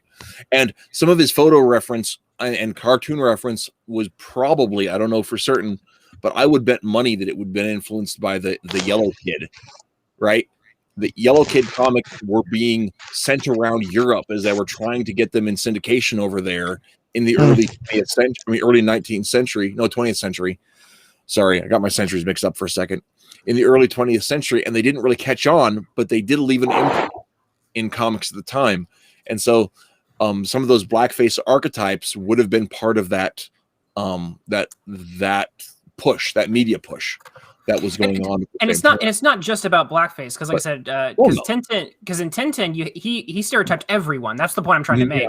Now, some of his stereotypes went way more into caricature. Like when he went into, he tended to be far more caricature of any any culture that was more, I guess, tribal, I guess. So when he portrays anyone who's in a jungle, he tends to exaggerate more. But I mean, like the joke I was making before was the fact that he exaggerates Americans, both the Native Americans and the ones in the city. Like I said, everyone in the city is a gangster. Right. And the Native Americans are all they're all in teepees, Right. Going back to the Yellow Kid as an example, the character of the Yellow Kid is himself a stereotype of a poor, like virtually homeless Irish kid in New York City. like he's bald because he's lice infected. He's wearing his sister's clothes because that's all they can afford. I mean, he himself is a stereotype, and he was the star of the show, right? So those stereotypes are definitely a part of the medium, and I'm not trying to take that away from it. I'm just saying that as we had these conversations, some of them should have been, well, what's meant to be mean and what isn't. And I think rather than have discussions about that, we just shut down conversation in the middle of the century. And we ended up with, how about like the, what I was going to say is one of the examples that like doesn't get mentioned because we haven't, as a society, didn't talk about it. The crows in Dumbo, right? Oh yeah. People are like, these are blackface stereotypes, and they're not. There's nothing racist about the crows. And there's nothing racist about crows. And in fact, they were included specifically because I'm going to forget the name of the group, but they were a group of black performers that were exclusively black performers, that the purpose of their presentation was to go around to white people to demonstrate the strength of black art as part of American art. And Walt Disney brought them on specifically so he could have an excuse to highlight their mission of equality, saying black society is part of American society. Pay attention to that. And there were an educational entertainment troupe that was entirely made up of black folk for that very reason. And we stopped having that conversation. And this was 37 Dumbo came out.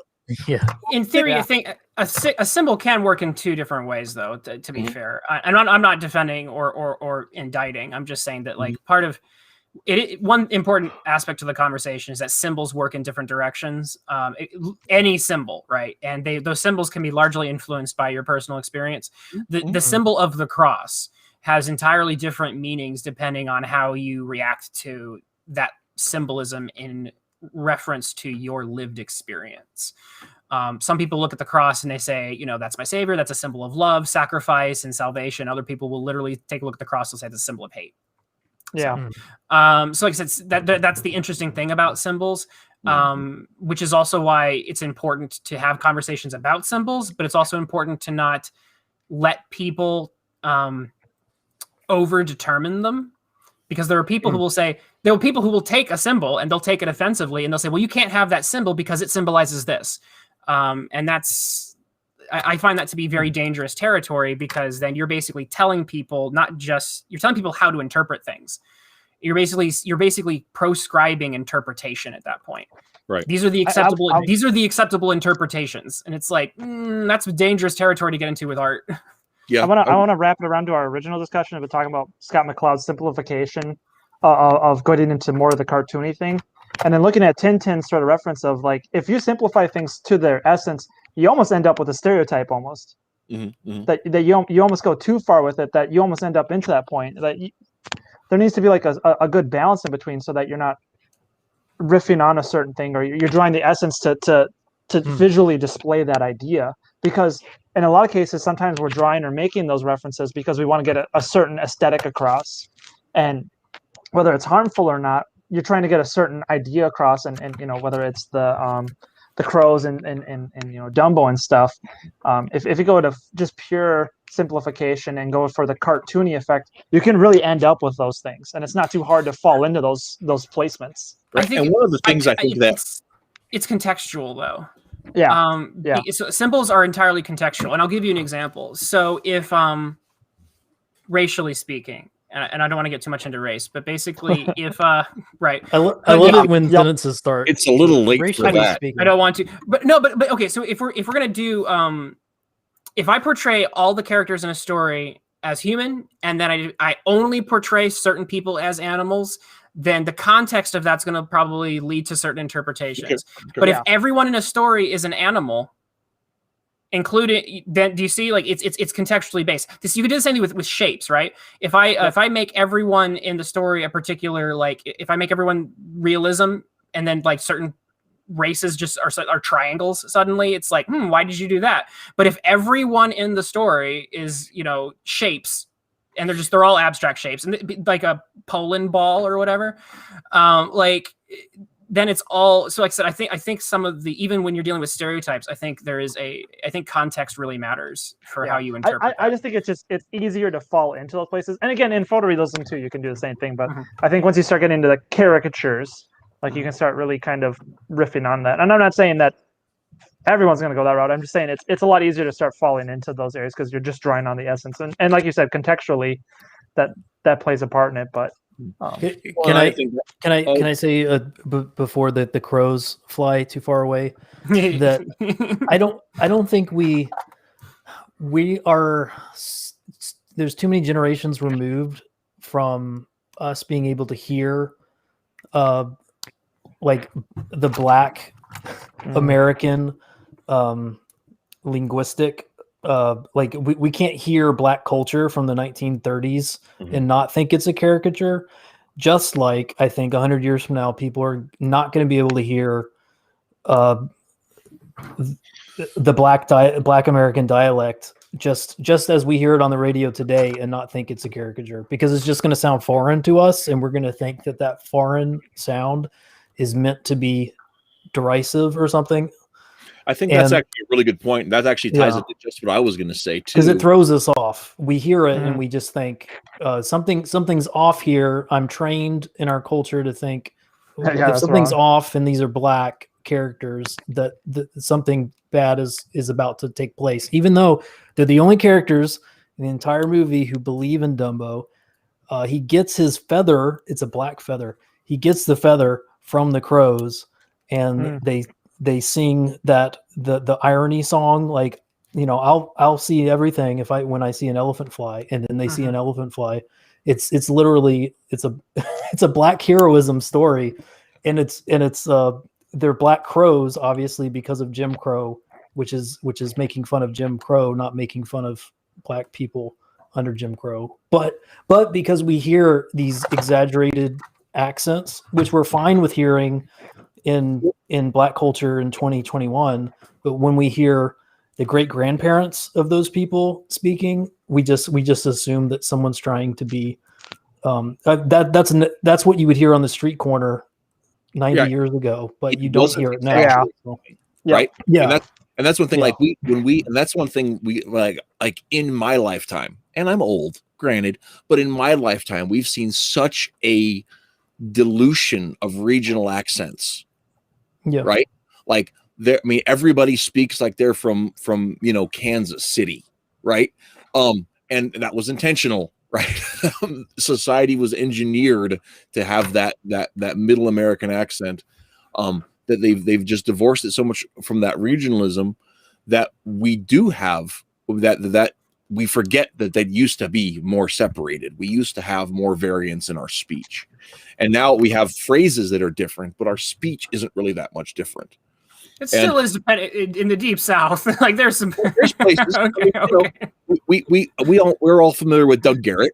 He definitely sounds like he's from the South still. That exists, but it's not as common as it once was.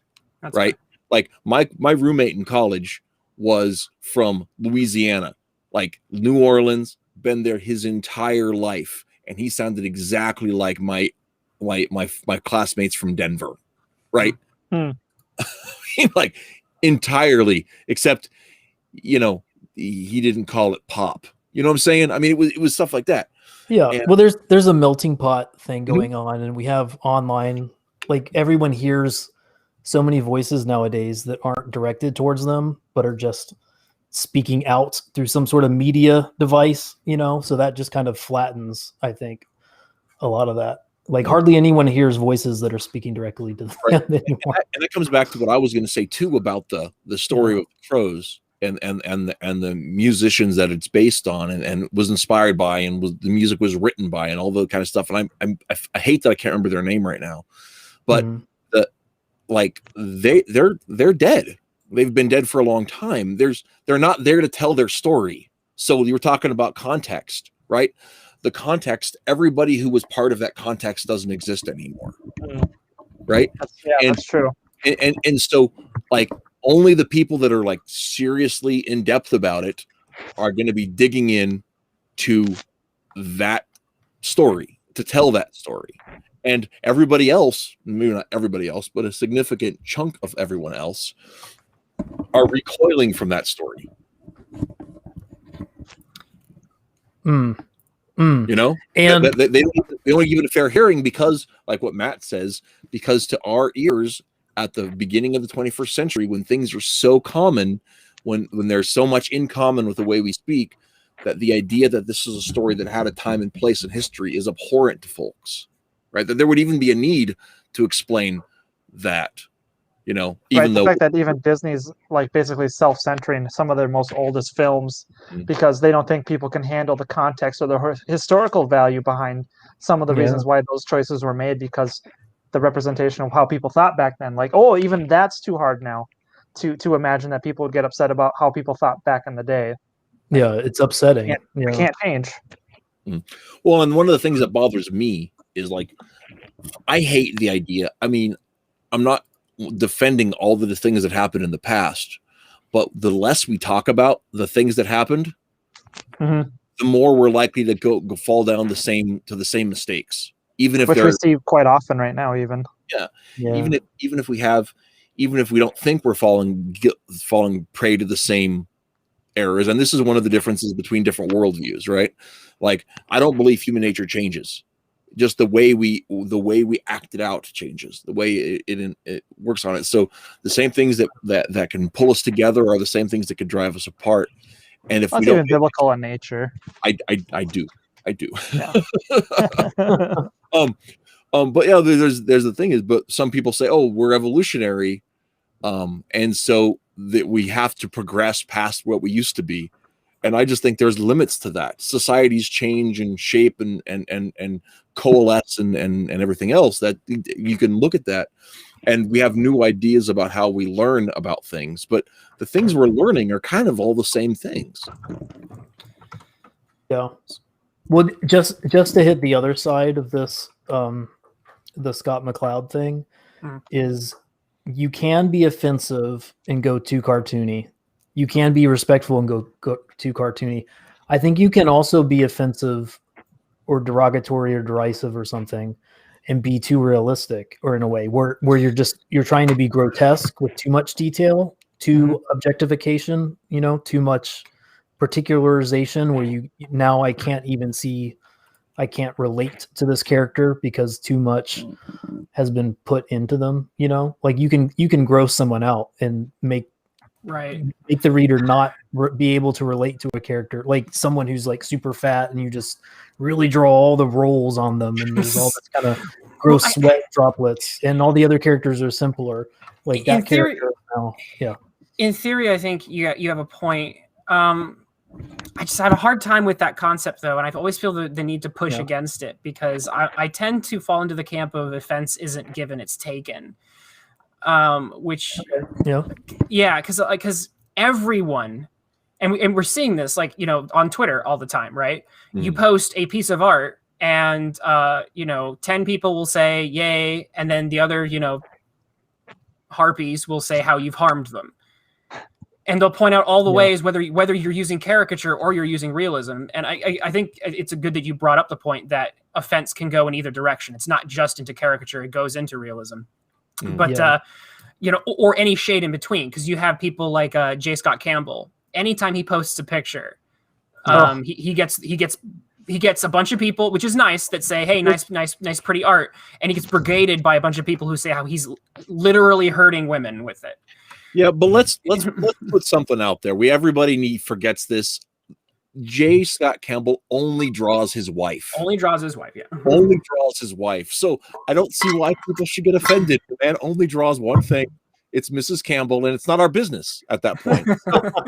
But man, there's so many. But the problem is, there's so many of them are young teenagers that are going and attacking him. Like when you actually go and look at the accounts that are creating these nonsensical, egregious offenses against his art style, they're people that are still in the midst of puberty in some sense, and they're not, their ability to logically handle a lot of their things. Sure. They can't even handle the idea that the male gaze isn't about them, or that this imagery isn't for them. It's not marketed for them, and that's a whole entire another subject in its own way. Marketing, I see what you did there. I mean, I think if young girls just understood that Campbell only draws his wife, they'd suddenly not their business anymore.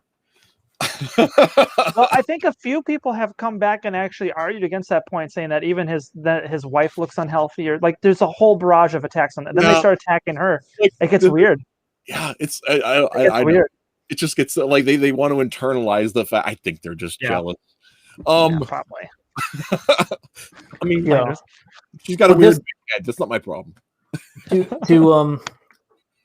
I think I agree with Twitless, but only to say, like, I win. I don't know. I wasn't thinking about how art is interpreted, because I can see like that's just this morass, right? Especially nowadays.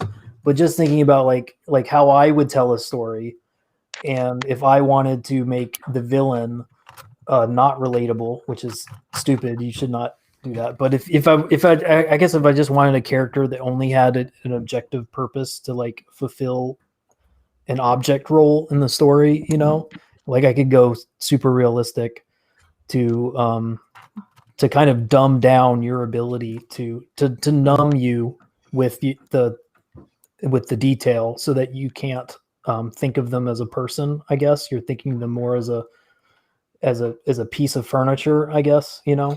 They're serving a narrative function at that point, and this is why I love studying the semiotics of comics, because in comic book study, a lot of people this is in the link that I sent on Twitter, which is kind of an introduction to the comic field, and they say that, hey, there are people who study the narratology, the study of narrative, there are people who study the semiotics, they study the forms, and then they hit it. They said, and then there's people who study the gender and it's just all the people who end up just, you know, all the stuff that has been draining the fun out of what we love. And I've just been, this is why I tend to focus on form and narrative structure, because the characters that we see are not just to be interpreted as subjectively as ourselves. They are meant to serve narrative functions to tell a story. And oftentimes that story is meant to be a piece of escapism that's not by definition fictional and not realistic. And there's a foundational warrant or foundational worldview difference between hard left reading and other readings. Hard left reading reads basically material reality into every single thing that's read. If it's produced, it has to it has like some sort of like real world analogous impact.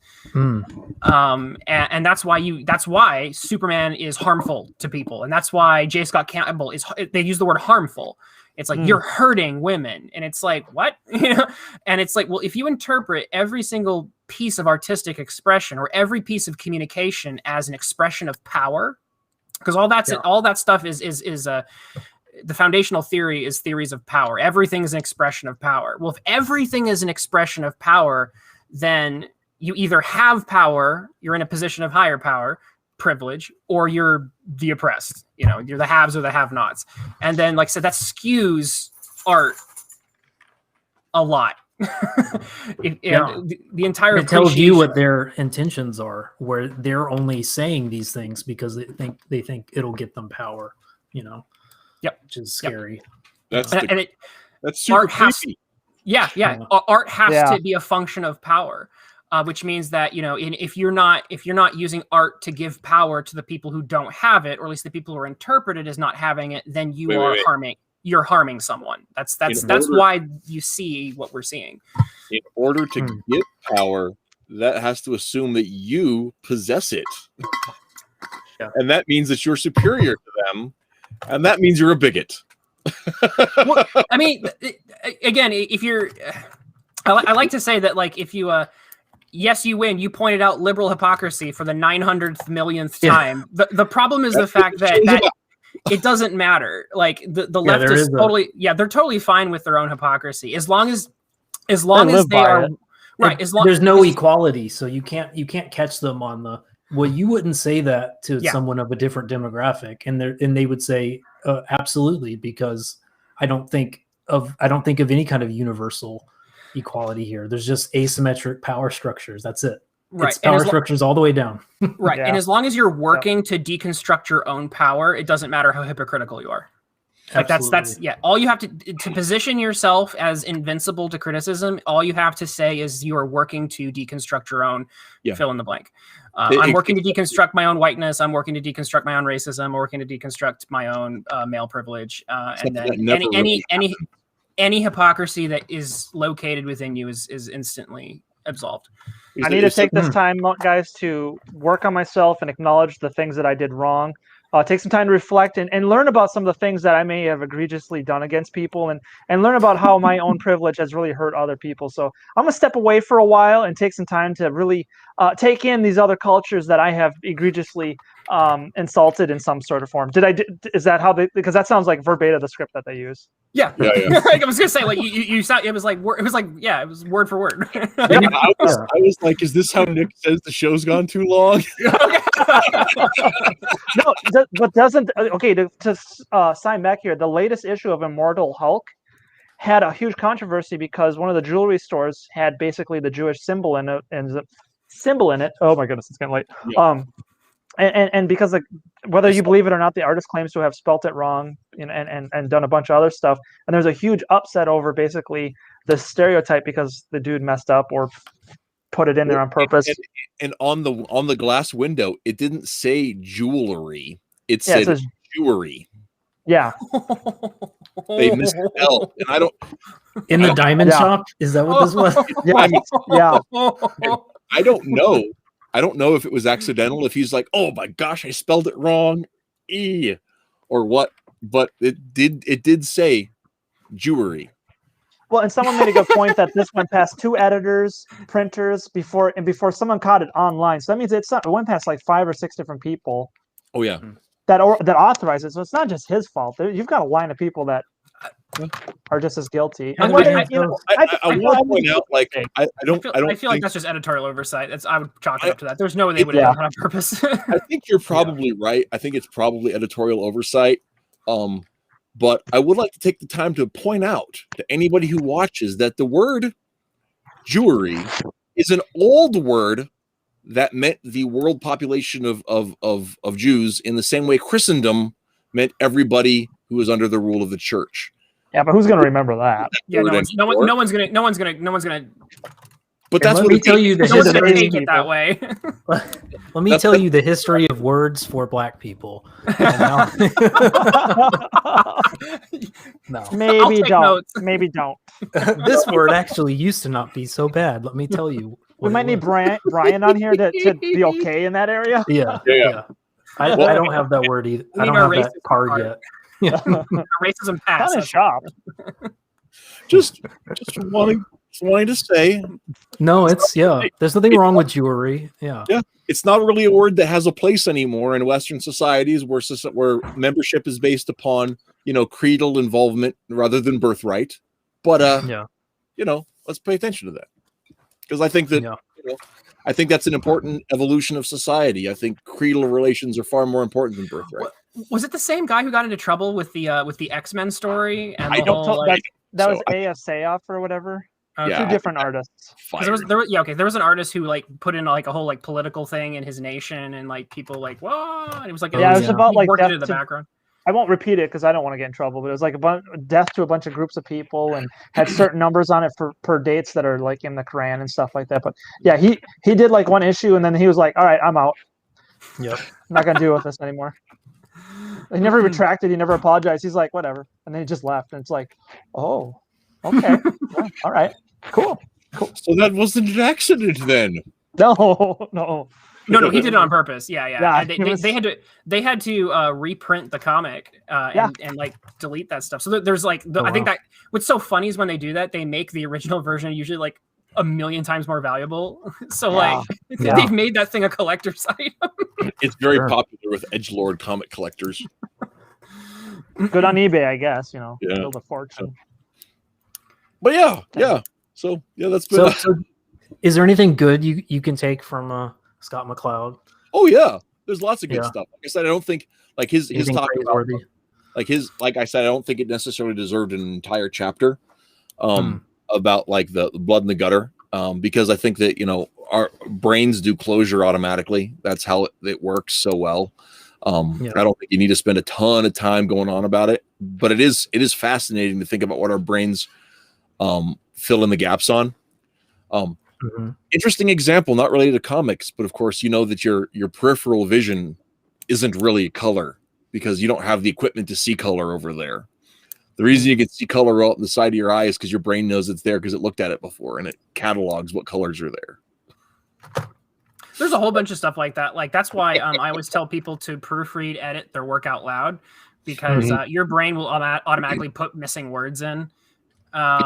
So like when you print that thing off, you go, where'd that word go? And it's like, well, your brain put it in there because you forgot to type it. And you have to engage more of your senses in order to catch that in the editing process. Yeah, that's it. And actually, I've done a lot of voice typing recently, and I discovered that I catch a lot more stuff by saying it. Because when I read it back to myself, I'm like, well, that didn't make sense.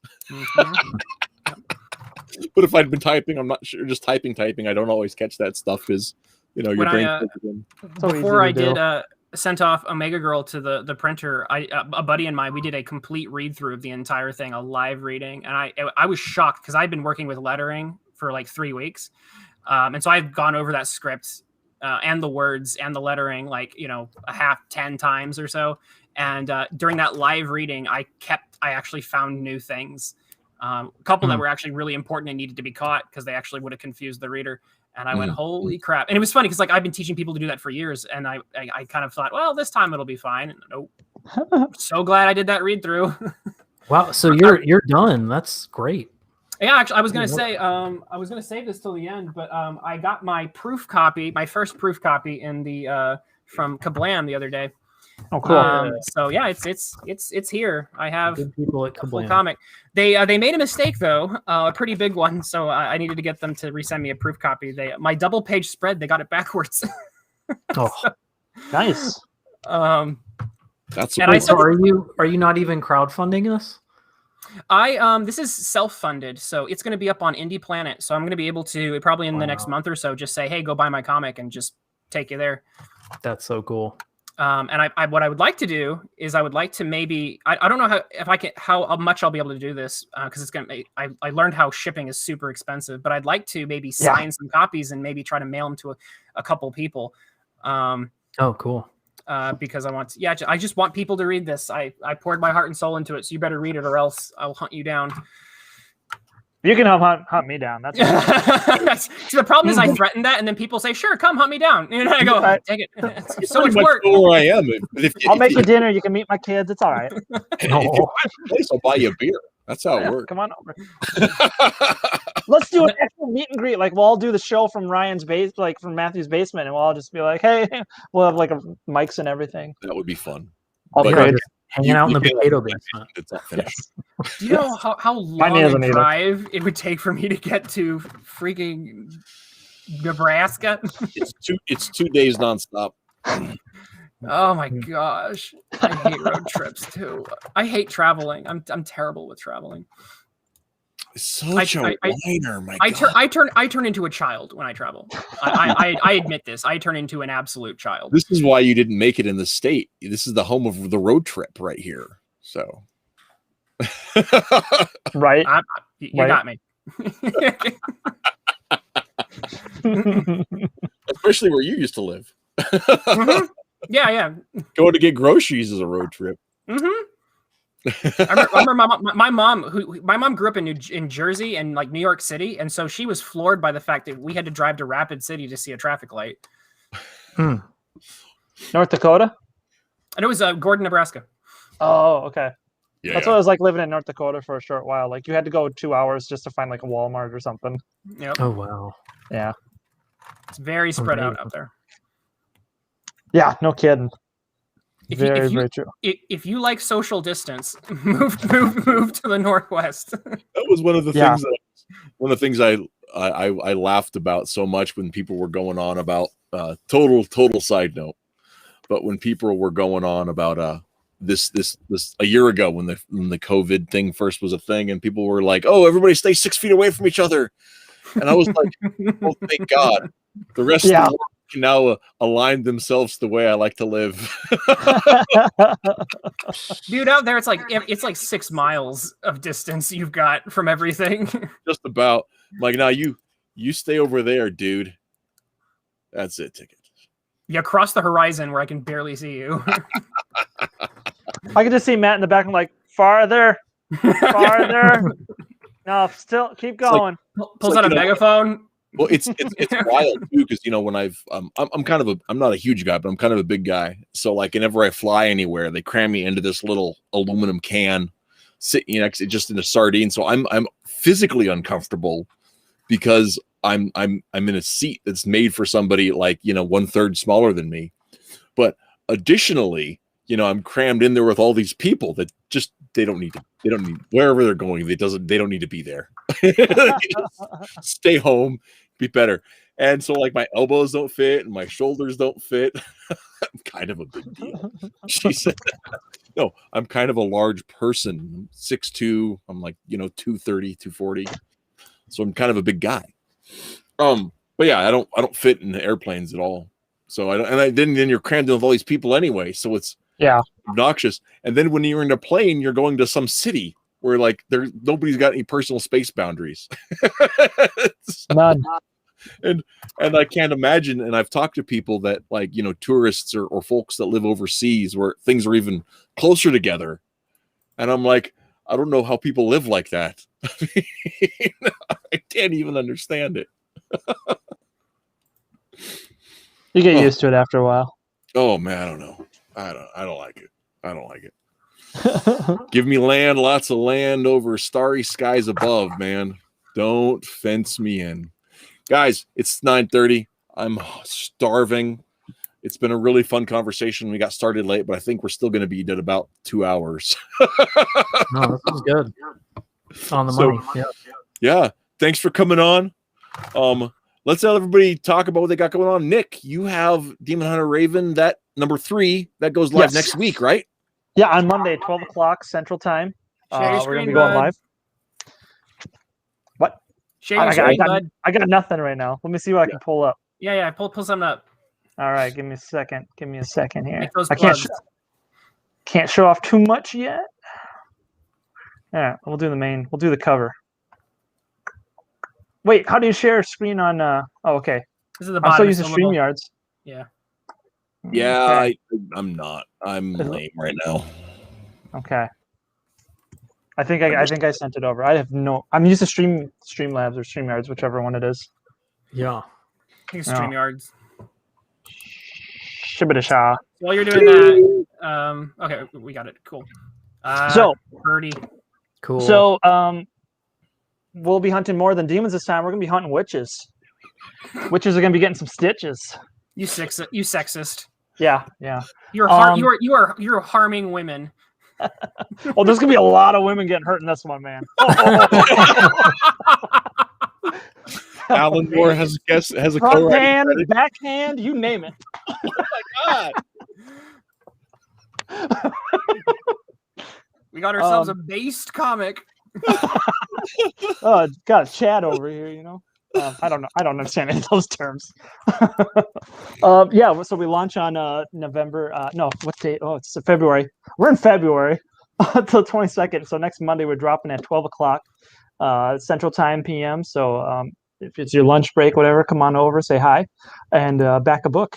We'll have an exclusive print by Joel Sozar and something art guy. I can't pronounce his name.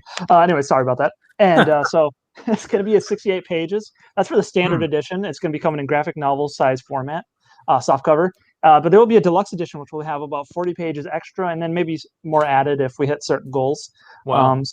And I will be revealing the cover for that on the day of the launch, as we launch, actually.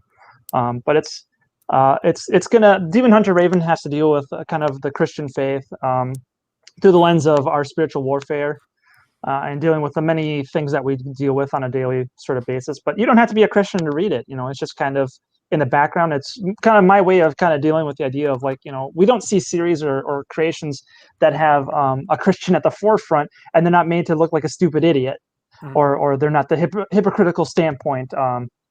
So I really wanted to kind of do a series from that perspective, that he's a guy who's a Christian and he's just going about his daily life. And so it comes from that perspective. So the idea of Christianity is true in this world. And it also has to do with the idea of what are we dealing with? Did touch with you. Yeah, there's a few of them. Oh my goodness. So fun story. I used to hang out with some goth girls in a cemetery way back in high school, and they were freaky as all get out. And yeah, I would not suggest that. They were weird, and they definitely probably put a few curses on a few people, and I would not know. Are you working through some issues in this book? Yes. Is that what's going on? The other half of it too is just dealing with all that stuff. Justina was mean to me when I was in high school. I'm going to punish her, that witch. She was rude. Very rude. Not nice. Well, the art looks fantastic, and I love watching you work while we do the streams. Yeah. It's a night and day. Yeah, it's a day and night grind. And if you guys haven't heard, Matt here has a story that will be coming up. It's called Knights and Demons, and it's going to focus. It's going to go back all the way to chapter 1. We're going to be. Matt said, "Hey, there's something missing here. I think you could elaborate on something a little bit better." And I said, "Oh boy, I think you're right." And seeing the opportunity, we have been brainstorming, and he came with an amazing idea. So it will be debuting in this next campaign. I'm happy with it, but I wouldn't say it's amazing. It's just really good. That's the marketing. I'm going to say it's amazing because I got to sell it. It's okay. It's exceptionally solid. It's mediocrely awesome. Yes. So yeah, it's just less than awesome, but really good. As they used to say in one of my favorite shows, we're going to bring it to a whole nother level. So we're going to amp it up. We're going to bring it up. That was exceptionally light. I got to represent. It's so. But so it'll be fun. Well, I'm really stoked for it. It's gonna be great. I'm stoked to see where you're going with chapter 3. And what is the I have more work to do with that story though, so it's not quite. Yeah, I got to hit you up here soon because I need some more stuff. I know you do. I'm sorry. Yeah, no, it's all right. Yeah, I'm going to be coming up to the point where I'll have to come after you. However, I'm just kidding. Thumbnails look really good. Thank you. So, yeah. I'm excited for that one, but I have to do more stuff with it. Anyhow, yeah. So Matt, I was gonna say, show us some Kyrie. Can I slip into your DMs in like a month? Can you put up even just some of the promo stuff that you have on Twitter, just so we can show the audience? Yeah. Okay. Well, I can do the pre. Yeah. Let me do the pre-launch. I love when the creators can show, because it's one thing to put the name to the face, but when you can put name to the face and the art, it really helps the viewers put that stuff together, and really, at least it helps me. Yes, and if I can get my video to work, we're forcing you to market yourself right now, is what's happening. No, I'm just I'm drawing one of the covers for this right now, and I'm just cool. But I'm I'm kind of depressed that it's still just a pre-launch page and not a launch page, because I was hoping to launch now, but everyone launches in February, and I'm moving to a house and all this kind of stuff. So for the sake of my sanity, I decided, I should be sharing this. How do I share? I just DM it So to you. There's a button on the There's a bottom. button at the bottom of the thing. It's that the says third screen button. share. Yeah, it's right next to There's the a camera microphone, lens. a camera, and then there's a thing with a slash in front of it. Beautiful. That's the share screen. And you can share a tab or you can share an application window. So Cool. the application window has to be maximized in order for it to be recognized. Mhm. There you go. Oh, here we go. So we've got we've got Wild Tales coming out.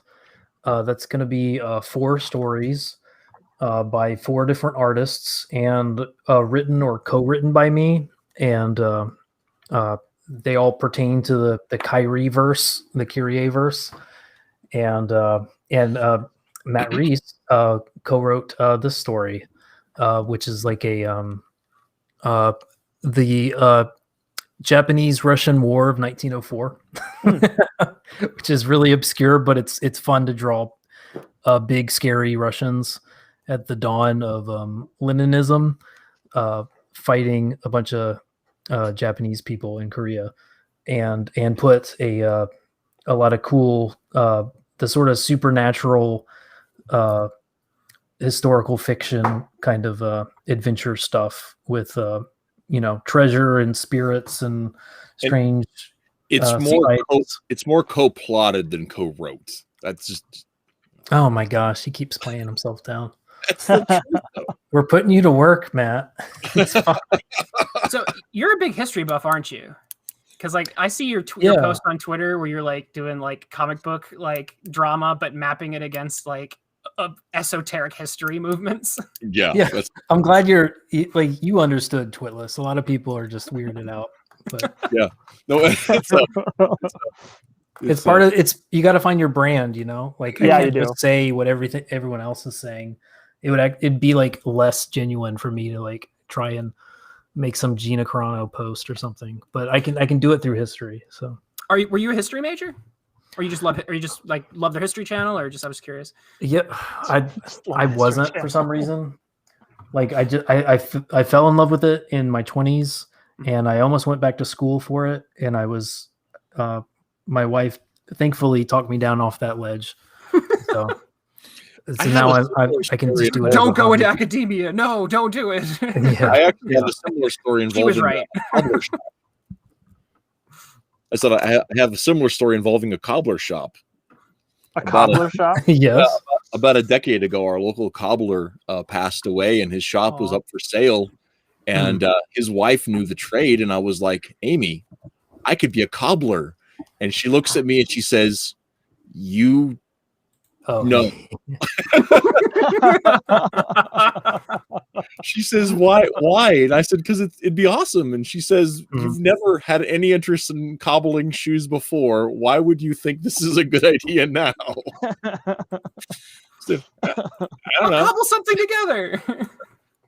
So I'm going to go ahead and share this, and in the chat, I'm going to go ahead and put the link to my webcomic, Force of Good and Evil on Webtoons. New content coming out tomorrow morning. I've got the first part of the next story all in color. I'm super excited for it coming up. And it is, of course, Chad approved. Beautiful. That's the best. That's the best part. It said this actually is Chad. This is his character's name. And the funny thing about that whole line earlier is he does fall in love with a goth chick. That's part of his character arc. So yes, maybe we can have a connection then with Demon Hunter, because the witch is actually one of the coven members, and Chad becomes a demon hunter. She's not a witch. She's just a goth chick. Oh, just a goth chick. Well, those are pretty cool too. She's a supervillain at the school. That's like the she's a supervillain at the school that's like the rival to Chad's hero school. Oh, yeah. Is it kind of like a Romeo and Juliet sort of scenario? Sort of, but not really at all. Yes, but actually no. Yes, but you're wrong. So it's even more involved than that, because her mother is the guidance counselor at the hero school. She's a retired superhero, and her whole supervillain thing is part rebellion against her mother and her absent father, and part because, what else you do when you're super strong and a teenager. I'm sold. Yeah, it's pretty awesome. I really enjoy it. There's so much great stuff that is part of that is someday we'll tell. One day I've got a really great story that I will have involving these characters that Carl will draw for me. Yeah. And he's got the money right there. Chad's always get the goth girlfriend. It's just science. It's true. Just science. It is true. There's a system to it. There's the semiotics of dating. So anyway, whoa, my face is enormous. That's bad. What up? I mean, I do kind of have a large face, but that's not Kind of a big, it's all the forehead. kind of a big face. It's the Cro-Magnon forehead that really throws it off there. So anyway, it's been a good show, guys. We're gonna call it. You're gonna skip me?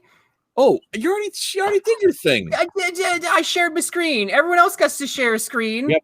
Okay. You should just end the show right now, just as he brings it up. Right, and we're done. All right, there you go, Omega Girl. There you go. All right, this is Adventures of Omega Girl. This is my self-funded, created book, and I did just get the print proof copy, and hopefully when we make a correction or so, it'll be ready to be listed on Indie Planet. Classic superhero adventures. If you're into that, then you're gonna love it. That's my best attempt at marketing right now. I'm working on it. So yeah, the heroes are heroes, the villains are villains, and it's for fun. Who is she? Who is she? Oh, sorry. So my actual elevator pitch is in a technological sci-fi paradise. One young woman who gains incredible superpowers stands against the forces of evil to protect said city with grace and power. Is that a little closer? No, that's good. I like it. That's beautiful. What's her actual name? Like, does she have a secret identity? Well, it's Omega Girl. Oh, you mean her secret identity? Her secret identity. Sorry, she just is. Who is Omega Girl? Amanda. Her name is Amanda Shields, and she is she's a college engineering student. This is the superior screen share format. I can't believe I never clicked this button before tonight. This is much better. Oh, you're right. This is great. Yeah, see, this is nice. Like this one, I don't really like it. This one, it's better. This is the one right here. I like how that just kind of came up. Yeah, I didn't expect that animation either. That was fun. That Best show on the internet. Okay, everybody listening. Next week, I'm having Nick on. I'm having my buddy, I think Tonic Mole said he can make it. Oh, great. Believe Doug Tenaple is going to make it. And my buddy Matt Johnson is going to make it. And we are going to be talking about making regional comics that are set to a place on the map and talking about that. That's the theme for next week. So cool. And then hopefully week after I'm gonna that, geek out. And then hopefully week after that, we're going to do another old guy stream. We're going to be getting people up to talk about just old guys grousing about comics. That'll be fun. But I'm still getting the lineup figured out for that one. So gotcha. So, but yeah, that's the plan. Thanks for tuning in, and we will catch you guys all around the world, as they say. Keep loving comics, and remember, Scott McCloud's wrong. Good night.